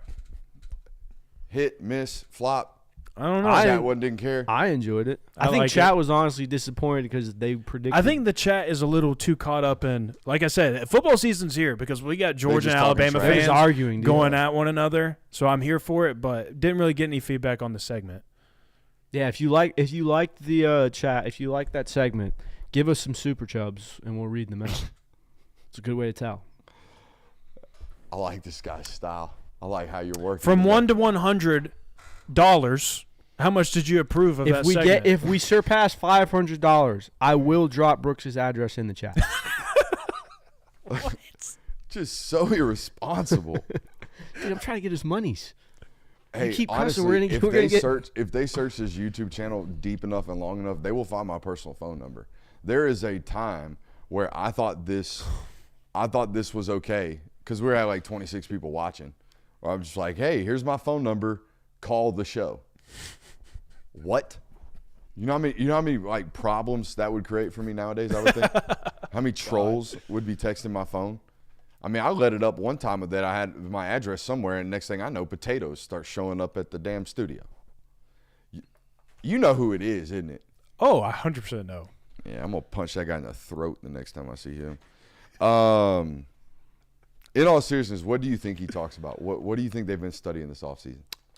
I guarantee you he talks about getting back to the basics, blocking and tackling. Oh, what they studied? Running the football. Yeah, running the football, getting Running back the to football. basics. As Not far to give as everybody the tease away or the tips of what they've been trying to do, but that's exactly what they're doing. as far as predicting what he studied, I have no clue. I mean, there was one year he talked about the All Blacks, a rugby team. New Zealand All Blacks. Like, brother. No Phil Knight shout out this week? Probably not. That was it Probably last not. year, wasn't That it? was Yeah. the study last year. Yeah. I don't know what they would study. Studying this catching offseason. the football, so says the chat. Ah. Zinger. Yeah, that was. I'm I gonna mean, go with something in the military. Ken from Cumming says, didn't like the visor being thrown down. Love it. I thought that was a gentle tossing. it was a gentle toss. It was a gentle tossing. Kirby Smart has slammed his Atlanta. He Visor. only gave us a 20 out of 100 on that because you threw the visor. You just wasted $80. Off a visor. Man. Thank you anyways, Ken from Cumming. Thank you, We Ken. appreciate Ken from you. Cumming. That's my guy right there, Ken from Cumming. Cumming, Georgia, nice place. Not bad. I love coming. Good little area. Any other takeaways? What do you think he's gonna? I mean, come on, guys. What do I think he's going to talk about? Yeah.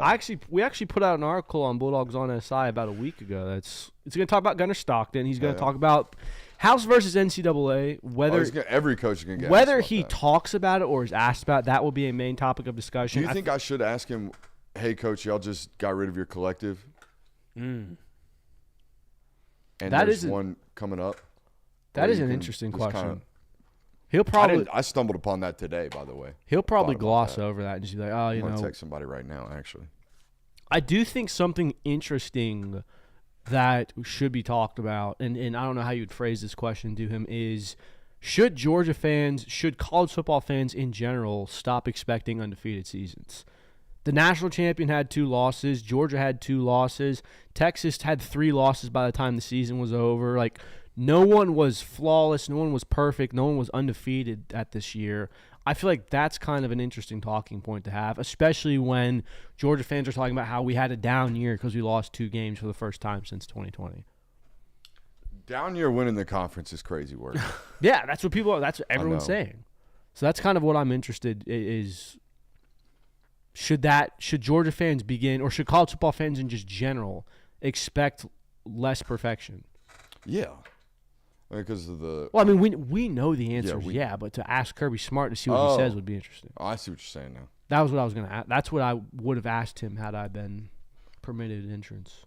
Y'all I'm think we should? Y'all think we should go Black Ops and get my man snuck into SEC Media Day somehow? Well, I would do the What do y'all think, chat?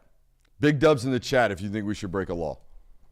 I would do the trench coat and hat method, but Jay Will's already like 6'6", so we'd be like 12 feet tall. Oh yeah, you talking about the old Little Rascals? Yeah, well, yeah. Yeah, the Little Rascals would be dope. We might be able to pull that off if you hit a deep squat while carrying me on your shoulders. That's a You lot. think you could like walking lunge whilst holding? I'm like 235 nowadays.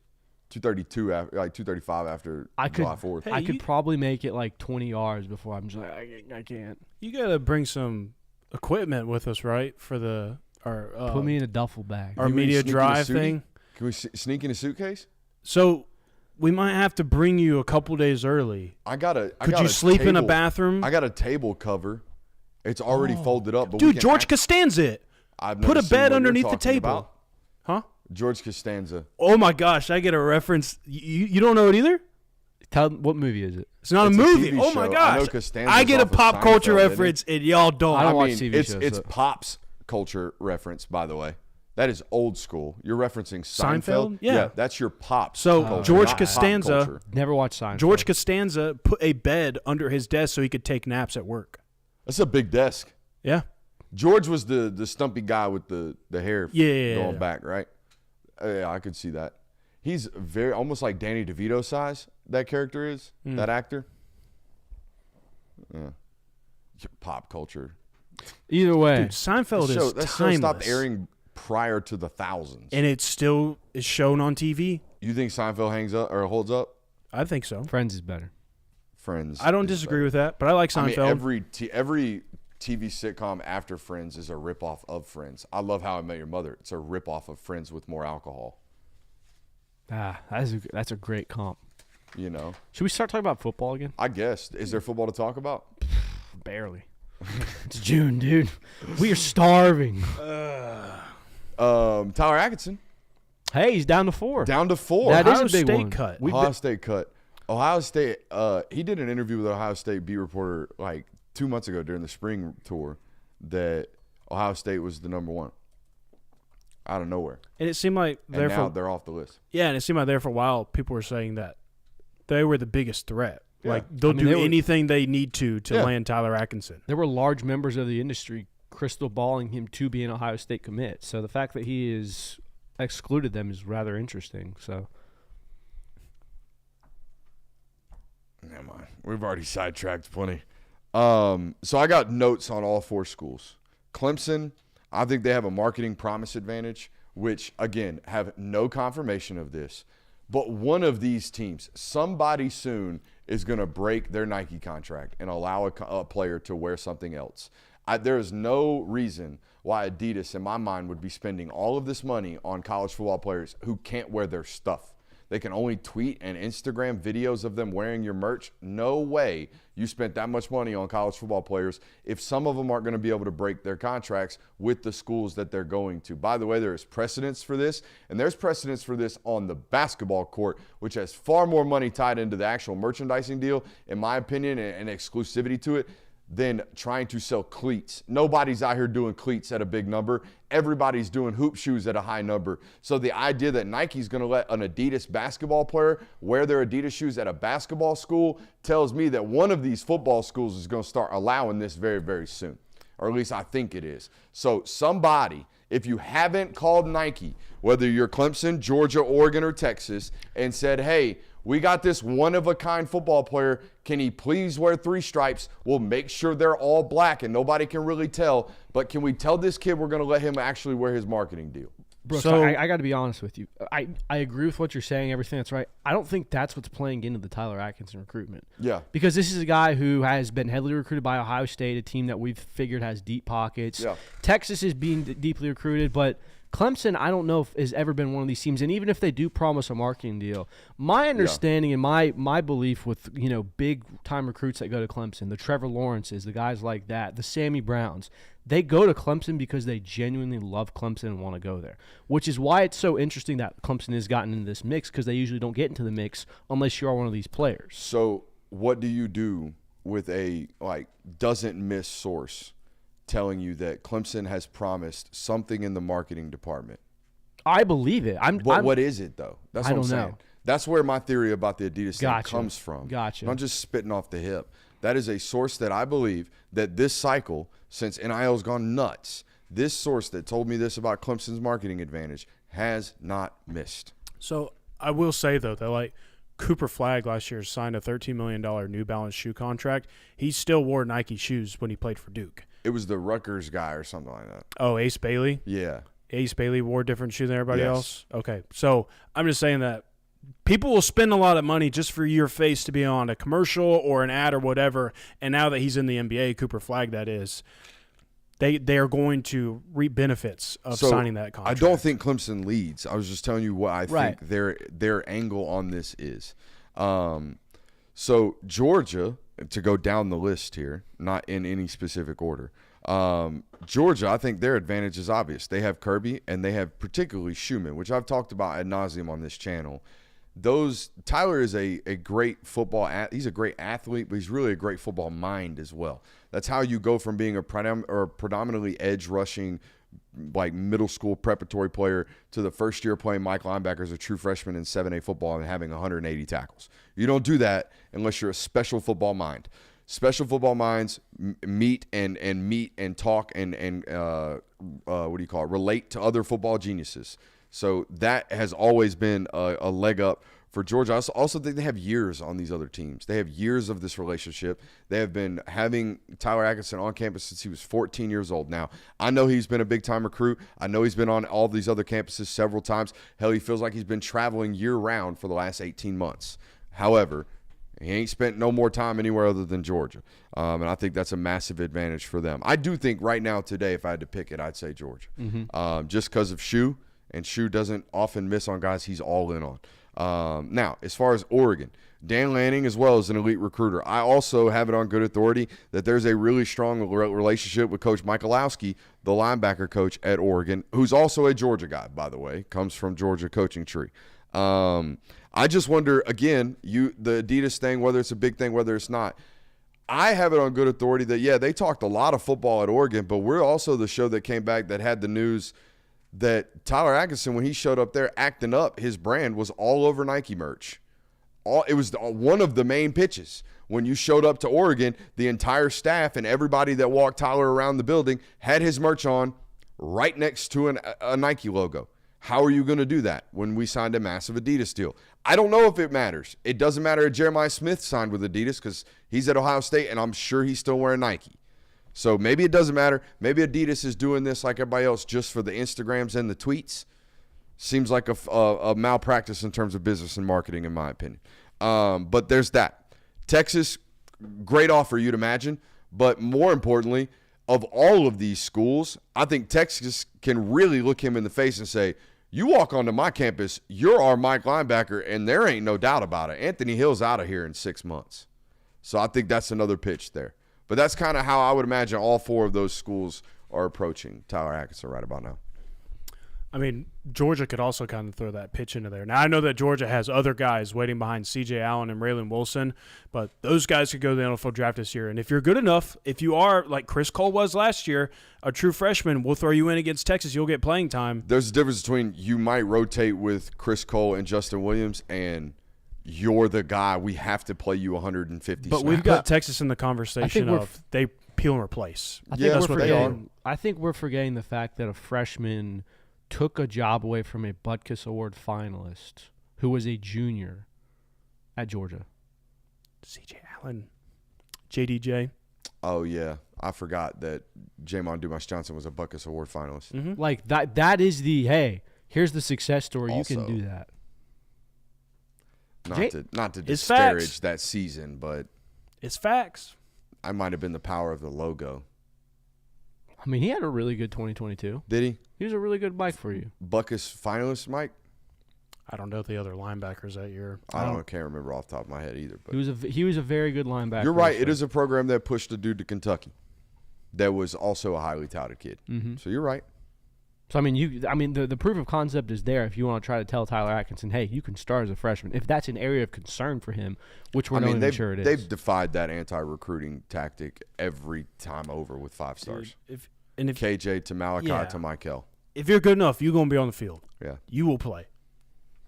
Bottom line. That's what I got on the Tyler Atkinson thing. Now, massive weekend of recruiting, especially on Saturday. Kind of the last big weekend, it feels like. Yeah, and then we're waiting. By the way, Tyler's going to commit at some point in July. I have it on good authority. Just don't know when. I think that's going to be like within the next July's only got 20 more days in it, 21 more days. So within the next 3 weeks, we will have some type of ceremony out. I don't think that's going to be I just tweet a graphic or a video thing. I think they're going to have a ceremony. If they don't have a ceremony, he might end up on McAfee. They will get a platform for him. They should. If I were your marketing agent, we would.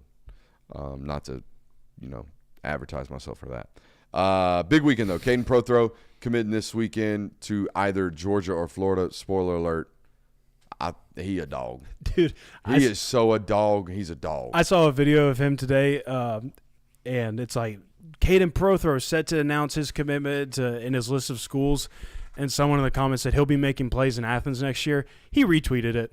Yeah. He's a dog. I got tentacles out in West Georgia, and it's like a known thing in Bowden. Is that Bowden County or Bremen? What county is that?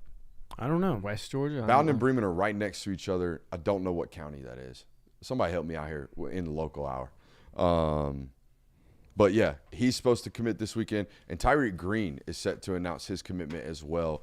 Was a Kell safety, is a Buford safety, 4-star, highly touted.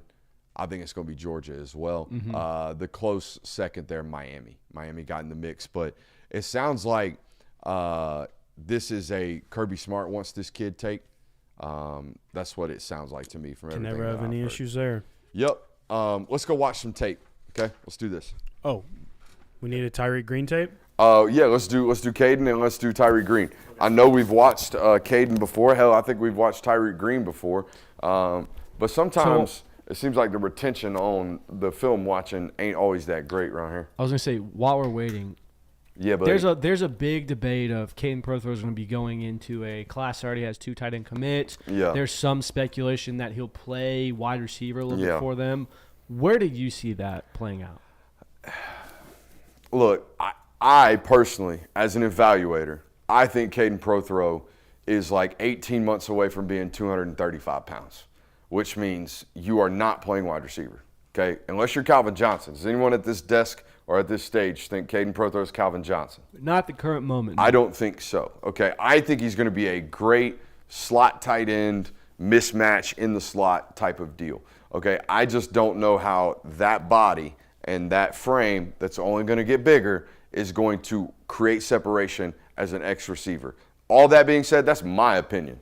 Every time I brought this up with Georgia, they're like, shut up, he's a freak. You don't know. So that's them. They know better than I, or at least that's what their titles say that they do. So I think he's a tight end. They think he's a wide receiver. He's probably going to start as a wide receiver and then move in because Lord knows you got plenty of them on your roster. But I felt more comfortable that Elias Williams is going to be able to do that at that size than this one is, in my opinion. Okay?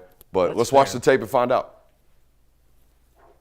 That's Tyreek Green, and this is Prothro. Let's watch Prothro first. Okay, and look, here's the deal. There is long speed here. I think this guy's really, really fast, 20 to 60. I think he's a build speed guy. But to create separation in this conference, we gotta have some life to us, some suddency. Also, if you're gonna tell me he's Noah Thomas, that's fine.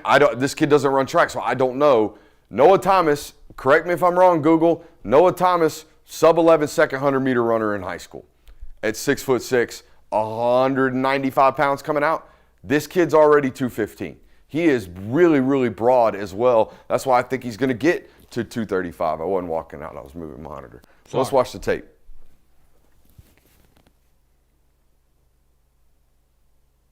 Here comes the 20 to 60 I'm talking about. Looks like a robot. Holy hell. Yeah, he's huge, dude. What about utilizing this guy as like a package player where goal line fades, we need go balls immediately, things like that? It says here he ran a 10.8 in the 100-meter. Anything sub-11 is blazing. Blazing. You running 10.8 at 6'6", you're a unicorn that I know can for sure try to play outside. And Noah's had a great run at it so far in college. I mean, he's an 800-yard receiver in the SEC. Now, there is some top-end build speed there. And I do think we're going to see – is this midseason? Yes. All right, so we're not going to see the state title game. I know he did kind of run away from a Division I corner in the title game from Brooks County. So there is some – but, I mean, guys, you saw the stiffness. Now, I don't know if we're dealing with an ankle injury here. I have no idea. We're watching a highlight tape. But the only reason I say it's a different gait. He moves differently right here in this tape. Or in this clip rather, and that's some really heavy ankle tape, if you can't tell. Put us in 2 right quick. That's really, really heavy ankle tape right there. So I don't know if we're dealing with an injury, but this doesn't look like we run 10.8. You know what I mean? All that being said, great tight end prospect. Insane tight end prospect, especially when we can do this in the red zone. That's a good-looking corner right there. I was going to say that's probably – that's the best clip we've seen so far. where the utilization of being a wide receiver Correct. comes in. And, like, you can do this stuff. That's awesome. Like, we can run after the catch like this. That's awesome. We want this. I want this at H, though. Like, tell me what's the better career, Kirby. Is it better for you to be Evan Ingram or is it better for you to be Kelvin Benjamin? I'm not saying he's going to get fat. I'm just talking about the size. You see what I'm saying? Would you rather have Evan Ingram's career or would you rather have Kelvin Benjamin's career? I'd rather be Evan Ingram. I would too. 100%. And I think this guy could be that. I think he could be a dynamic weapon. And look, we don't even have to say, son, you're playing tight end. No, you're a slot wide receiver. That's what you are. I think you're going to be that. I think you need to build up speed against safeties that are standing 9-10 yards off of you flat-footed going, oh my God, look at that dude running at me. Look how big he is. That's great high point right there. I was going to say, the other thing is like, Get 2. Yes, sir. If he has this much of an advantage and if he high points the ball this well and there's that much of a height mismatch when you're playing safeties and everything, is separation that crucial? It is outside. Like, again, if he wants to play X, that's my concern. Right. Because in the SEC nowadays, guys, who doesn't have a 6'1" corner? Who in this conference doesn't have a big, tall, long corner? Hell, Georgia's got 3 of them sitting on the bench, it feels like sometimes in some years. So every one of them's got one of these big, long corners. Ain't nobody out here except for Auburn playing 2 5'10" corners that are good in zone coverage. Most of them are walking down on you, putting hands on you, and turning and bailing. So I'm going to be in your grill out there. Now, what we're talking about is playing – I think he's going to be great at guys playing off coverage in that slot area. So I think that's where he needs to be. That's my personal opinion. Again, every time I express this to Georgia, I get told to shut up. They think this guy's an X. They think this guy's going to be good enough to play out there. This is where I want him. This is what I want him doing. I want you stepping on toes of safeties that are 9 yards off of you going, what do I do with this avatar running at me? Here's him playing defense. Just good turn and run. Yeah, just turn and run, got an interception. What do we do after this? I want to see some twitch, baby. He was playing corner in the state championship game, by the way. That's kind of wild. Yeah. All right. That's good tape. Let's watch Tyreek Green. I don't think we've seen Tyreek Green yet. We've watched Tyreek Green tape. I know we have. Maybe we have. Yeah. I watched it this morning. Huh? I watched it this morning. Oh, I thought you said I didn't watch this morning. Oh. No. It's an end zone pick. Do we crib this? You can't even tell which one he is. All right, there he is. Buddy, we are smooth moving. That's what, yeah. Yeah, I mean, That's there's- the whole tape, Smooth huh? mover. We're a smooth mover? Smooth the mover. entire tape, we're a And smooth I will mover. say, like, for this highlight tape, you got to stick with it because I think the order's a little bit messed up. Like, there's a play, like, play 9 in here. I think that needs to be, like, play 2. Okay. We're a slow build. Yeah. Let him cook. Yeah. All right. This is against Lee County. That's a big old quarterback right there that's going to Georgia Southern. Do we stick him? Oh. Yeah, that quarterback he just hit right there, I think that's Lee County. No, that dude's wearing number 1. I don't know who that is. The Lee County guy's Wesley Bryan. He wears 9. That dude's huge. He's got good play rec. Yep. Yeah. Took a good angle to that ball, too. What defense are they running? Look at that. Looks like a 2-man. Yeah, 2-man maybe. I mean, it looked like catch man almost. Look, with the technique these guys play over here against this 2-man surface is weird. What is this guy doing? Is it? If they're playing too high, cover 2, that safety should be way back over here on the hash. Or are they bracketing number 2? It looks like bracketing. They bracketing number 2? Yeah. It's interesting. Good recovery speed. Play the ball through the hands. That's good work. It's good work. It's against Roswell. It's a good football team. How tall is this kid? He's 6 foot, 200 pounds. Okay. You know who he is to me? In my opinion, I've seen this kid 3 years, multiple schools, multiple times. This is Ja'Cory Thomas to me. Okay. Now, you take that good or bad. I don't know how people feel about comps nowadays. I feel like every comp you have to give is to an NFL first rounder, or people think you're hating. But Ja'Cory Thomas was a really, really good addition to Georgia's class. Ja'Cory Thomas might start for you this year. Yes. Ja'Cory Thomas is going to play for you either way. Oh, this was the play I think I was talking Yeah, about. that's an insane job getting your head back around on Recovery that speed ball. is incredible, but the turn was a little worrisome. Yeah, we do get left on the turn. Good ball beats us there. But great job getting your head back around and finding that football. And I don't know what that receiver's running, but All right, this is against Jones County. Yeah, that's a stick. Is that our first stick? No, it's no, number he 2. had the one on the quarterback. Yeah, you're right. That might be East Coweta, actually. That was East Coweta. Quarterback just trying to make a play right there ignorantly. He's definitely a Do we crib this? Nah. Too many good Former names. running back, by the way. Started his high school career as a running back. As I say that, he takes his second clip here at running back. He's definitely a box player. Yeah.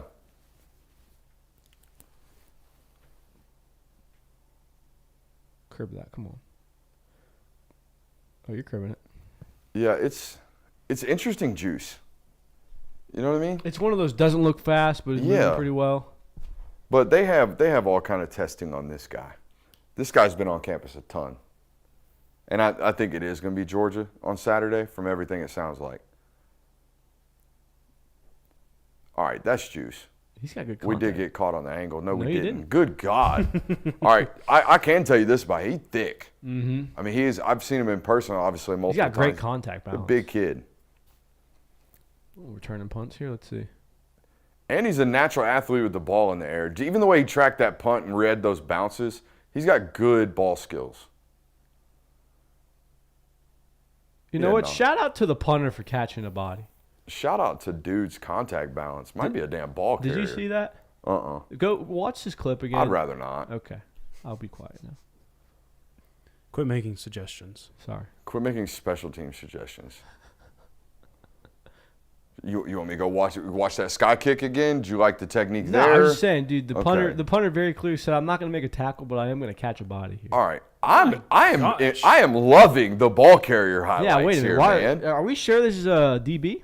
I mean, they've taken 75 DBs this That's what I'm class. saying. Maybe they need a ball carrier. Seen enough. Next, Travis Hunter. Oh, hold up. Is that Dayton Rayola throwing a lead block? Don't get me Cornhusker out here. Watch 15 right here. Oh, no. Hold on. You got fooled. I got fooled. The 15 definitely looked like backup quarterback territory right here. Hell no, that's our fullback. What? That's Graham Houston out there pulling, by the way. We'll see who he does. Blocking to the echo. You already know. 15 just You already know. whiffed on the block. Yeah, I don't know what 15 out there doing, Even playing if that lead was block. Rayola, that was not anything. More like Kyle Booschek. I mean, good Lord. All right, now, is this a running back? I like the running back tape. I do. Like he's a Are we fine. about to crib that? Oh, shut up. He's a fine safety prospect. There's a reason Georgia's taking him, but I mean, Come on, dude. It's Bo Walker running back tape. I mean, literally, the contact, like And we're about to crib a kickoff. against Mill speed Creek. is great. Being able to make quick cuts is great. Contact balance, I think, is one of the most valuable things you can have. Yeah, as taking a care of runner. +1 is always valuable. I mean, dude. Yeah. Just make him your Devin Hester. Just kick returns. We got 3 more minutes. We got 3 more minutes of this stuff. This is good tape. This is great tape. Bro, he's a back, This is coach. a running back. He's a back, coach. That's an interesting one. That is a very interesting tape. That's one of the first times I think we've stumbled upon tape where you watch it and their secondary position is more exciting than their primary. He's a fine safety prospect, and there's a reason Georgia's taking him again. I'm reiterating that to not try to diminish what he is as a safety. But that running back tape is very, very good. Derek Cooper on the 20th now. Yeah, just suddenly. announced that. Pushing back commitment dates by 8 days. 8 days. Almost a little over a week.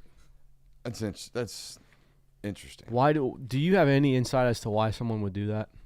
My immediate thought, with no insight, just thought, we opened the market back up and got a ceiling offer. Right? I mean, why would you put your house back on the market? To raise the price of the house. And then a seller or a buyer comes in, gives you the price that you want, you shut it right back down, and you sell the house. I assume so, yeah, but That's my thought. I feel like you would do that closer to the date of your commitment because the original commitment date was 2 days from now, Saturday.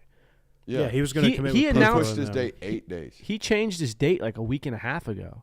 Well, no, he didn't even change his date a week and a half ago. A week and a half ago, he said, I'm not committing I will on the 12th. I will no longer be committing on the 12th, which is And interesting. then 4 days after that, he's like, I'm committing in a week. Could just be a conflict of schedules. Yeah, maybe they just had to get a stream set up with On 3. Maybe had too many time maybe we're- slots on July 12th. Maybe we're looking too far into that. How do you feel about Georgia in this one, though? Not good. Nice and short. Not good. This one's just been so back So and the forth. fact that he pushed it back is bad news for Georgia, in your opinion. Chat's got a good point. Maybe he was shooting a commitment video. Maybe the videographer was booked out. That might not be a bad idea. Not a bad shout there. Those have kind of gone by the wayside. They don't happen much anymore. Commitment videos? Yeah. Recruiting went downhill. Acting up, gonna have one. Recruiting went downhill the moment DeAndre Swift type commitment videos were stopped being made. That's what I'm That's saying. crazy. Like the DeAndre Swift. We had whole movies being made.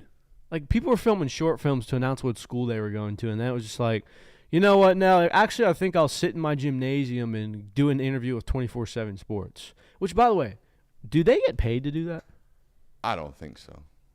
So that's just I'm not going to call any allegations, but if there is any, hey, come on our show, we'll give you something, it's probably a bump in your rating. They're not paying those kids for that. They're paying them in platform. No different than they try to do sometimes to content creators. No, I highly doubt they're paying money for those kids to go there. Now, some of these, never mind. We're going into territories I shouldn't be in. Don't go too far down the rabbit hole. Yeah, no doubt. We got nostalgic tape? We do have nostalgia tape. We're pulling that up. Let's do this. I do before we get the nostalgic tape, though, just kind of palate cleanse. I was wondering this question. I stumbled upon it today, and it's one of these hypotheticals that would never take place. But how many consecutive 7-5 seasons would it take for Kirby Smart to get fired? I mean, if he backed up last year with – all right, so – oh, God. 3. I said 4.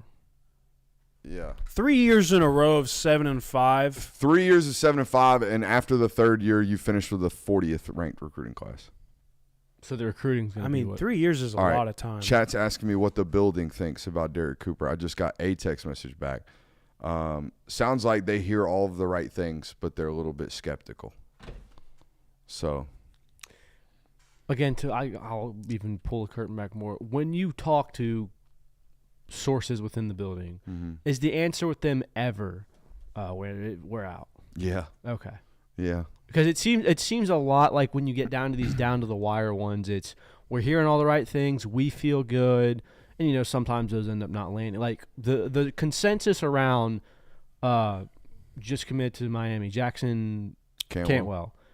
We feel really good about that. We've heard a lot of good things. We're fine. Yeah. Obviously, he went to Miami, so I don't know. Not to extinguish the good feelings about Derek Cooper or what they're saying, but No, I mean they are slightly more optimistic, except for Mr. Don't Miss. Mr. Don't Miss has no. He just tell you the real. I like that we've given a source a name. Mr. I Don't love Miss this. is so dialed. I was talking to Mr. Don't Miss today. I mean, some sources. how does Mr. Don't Miss feel about this? I haven't asked Mr. Don't Miss. I was talking to Mr. Don't Miss about more important things today. Mr. DM. Actually, Mr. Don't Miss was picking my brain today. Mr. DM, huh? Yeah, I don't like Mr. Maybe he DM. calls you Mr. Don't Miss. Nah, I don't think so. He calls him Mr. DM. Nah. Nostalgic tape? We It's have pulled up, nostalgia but tape. you got to give me 1 sec. Don't look at it yet because his name's up there. All right, now you're good. Okay. Oh, hold up. Oh, yeah, buddy. I recognize the unis. I'm going to tell you that right now.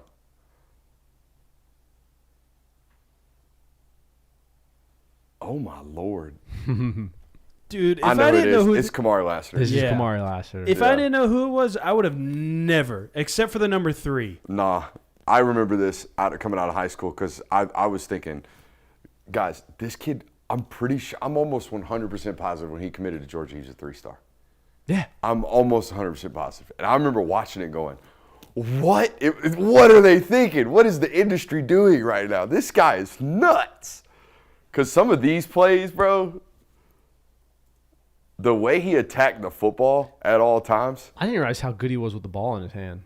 I mean, dude, he is one of the best. I mean, he's not the best testing athlete. No. But he never in a bad spot. Never one of the panics. best, never panics. One of the best athletes in game Georgia's ever had that I've studied. Since 2017. Might not have the greatest hands. I don't remember him dropping a ball. He had a couple drops. Did he? He had one against Kentucky. Like late head around, Like kind of hit me, shocked me. Head kind of around, thing? hits me in the hands, and it Okay. drops down. Okay, at the start of 2020, his commitment year, he was ranked the 469th player in the country. Probably finished top 200. After his commitment to Georgia in October, on November 30th, he was ranked the 281st best player in the country. Again, has nothing to. It's not a shout at the industry. More of a Georgia don't give a damn. Georgia does not give a damn about no recruiting rankings. Dogs know what they're doing. Oh my! Yeah, buddy. Yeah, buddy. This is one of my favorites. I think, honestly, Google this for me.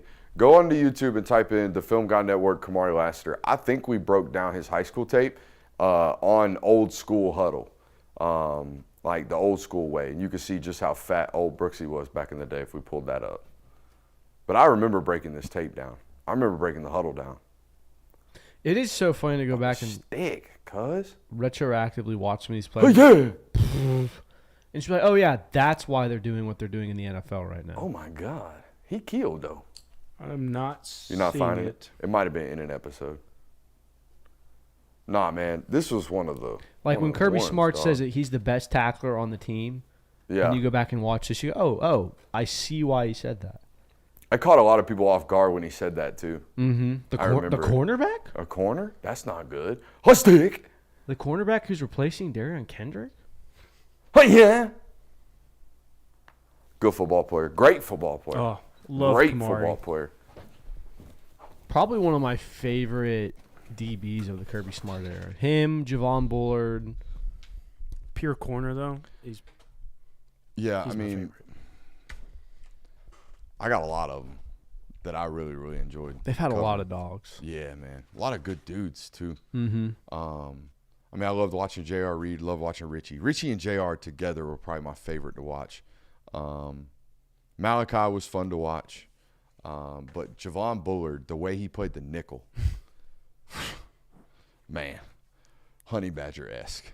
Javon Bullard was Honey Badger. I felt like that was Honey Badger reincarnated for like Had a very 7 games. underappreciated college career, I feel like. Well, they moved him back to safety, and I think people just didn't. When you move back to safety at Georgia, you just kind of, it not disappear, but there's so many great players in front of you that you don't have as many opportunities to make an impact. But when we play you in that nickel, you're going to get highlighted or lowlighted, one or the other. And I think Tyke's last year was really fun to study. But Javon. 2022, Javon Bullard was just. Chris Smith. Yeah. Oh, my God, Chris Smith running the alley at 172 pounds soaking wet. My God, Chris He's Smith. not that light, is he? I mean, he looked it. I mean, he probably combined 185. He's still with the Raiders? Yeah. Yeah. Doing special teams. Chris Smith going to be in the league for a long time. Mm-hmm. Chris Smith came back at a pro day a couple years ago, and I remember I wasn't around, but I remember watching every other scout come back over and reintroduce themselves to Chris and just kind of, man, I love the process with you. I love you as a player. You know, keep having a great time out there at Oakland. While he was in the league? Yeah, this was after his first year. I figured he was with someone. I just wasn't sure if he was No, still he's with still the with the Raiders. Raiders. Yeah, no, he's Love that. going to consistently get picked up. Love that. I would imagine. Yeah, man. There's been a lot of really, really good DBs. I think one day I need to sit down and write a real firm list of like players I liked most to study. A lot of them are going to be defensive players. If we ever get to another lull in the offseason, which hopefully after this week we won't Never be. happens again. Yeah. Ever Not in for the existence of this show. Not for at least the next, I definitely couldn't imagine taking the next 2 or 3 weeks off. Not me. I couldn't either. Imagine if you're trying to do that. Are you leaving again? I'm not going anywhere. You just were like, I'm I going to never miss went SEC anywhere. Media Days. I mean, I'll catch you guys when the season starts. To be fair, if we were to take 3 weeks off leading up to a season, it would probably be because we were about to sign a massive deal. Well, good news Probably is- so. Probably so. Good for that person, though. Or we finally If said, that were is anybody's situation right about now. or we were going on a trip to the Amazon rainforest and had no bandwidth out there. Why would we go to the Amazon I ring? don't know. I mean, if anything, I'm hitching a wagon on the Rider Lines Express and going on a Mormon trip for a year. You know what I want? really? I want to find Yeah. the guy that started the Kirby doesn't work trend. I want to know who did I mean, that. buddy, your actions. No. Maybe no. someday we No, will no, find no. this gentleman. No. It's Or not my woman. actions. The fact that I routinely do not get credentialed for major events. That is where it happened. But you know what? I'm fine. If that's going to be the shtick, I'll wear it. I believe in myself. I mean, everybody's got to have something. I got called a douche for like 4 years. I think I'd rather be called a douche than lazy, though. It stopped. Yeah. No, it hasn't. No. Having your Just less frequent. having your nickname be The Vacation is crazy. That is insane. The film guy, The Vacation, big stretch. Hey, smack him over the head with Diddy one more time right quick. I didn't get to watch it earlier.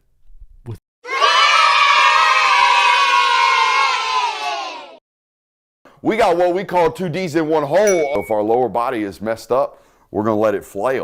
You guys might get a lengthy one today. If my unit is too far inside, what is available to you, Jonathan? Whether it's elongated or not, whatever it looks like doesn't matter to me. I see him now in between his crotch trying to make sure he's got it.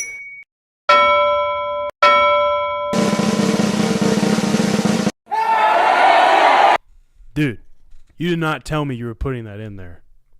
Sorry, man. I was on vacation. Not even a warning or nothing. I was on vacation, I just man. put it in. No, did he? I didn't get to finish my sentence, but You never paused mind. at the wrong Hey, time. whatever. Who? Huh? Paused at the wrong time, Jay I mean, Will. to be honest, there are a few things more important than pecker alignment. Pecker to instep. I mean, if you don't know about it, you don't know ball. You don't know line of scrimmage if you don't know pecker to instep. So make fun of the ditties all you want. You can't talk ball without sounding a little sus every once in a while. Can't talk ball without Everybody the pecker. talking pause. Well, you just didn't play. That was kind of a shot at you, Jay. Did that hit? With me? No, I No, mean, the saying in general. yeah. Everybody talking pause, you didn't play? I see what you did there. That wasn't bad. For an on-the-fly riff, not bad. Disney Channel ass. Hey, we got a great Close out. We got a great week of shows coming up next week. Yeah, we do. From Digital Drive. Digital Drive. Used to be Radio Row, not anymore. Radio's dead. Digital Drive. I'm gonna find a way to get in this, Bill. I'm gonna Stay committed to the bit. That's all I'm gonna saying. find a way to get on the show. Don't you worry, my loyal fans at home saying, I'm sure he works. I know he does. I will find a way to get in. I love that about you, man. Trying to defy the odds and the stigma. Break Got that to. mold, baby. Got to. Appreciate you guys for being here. We'll see y'all Monday live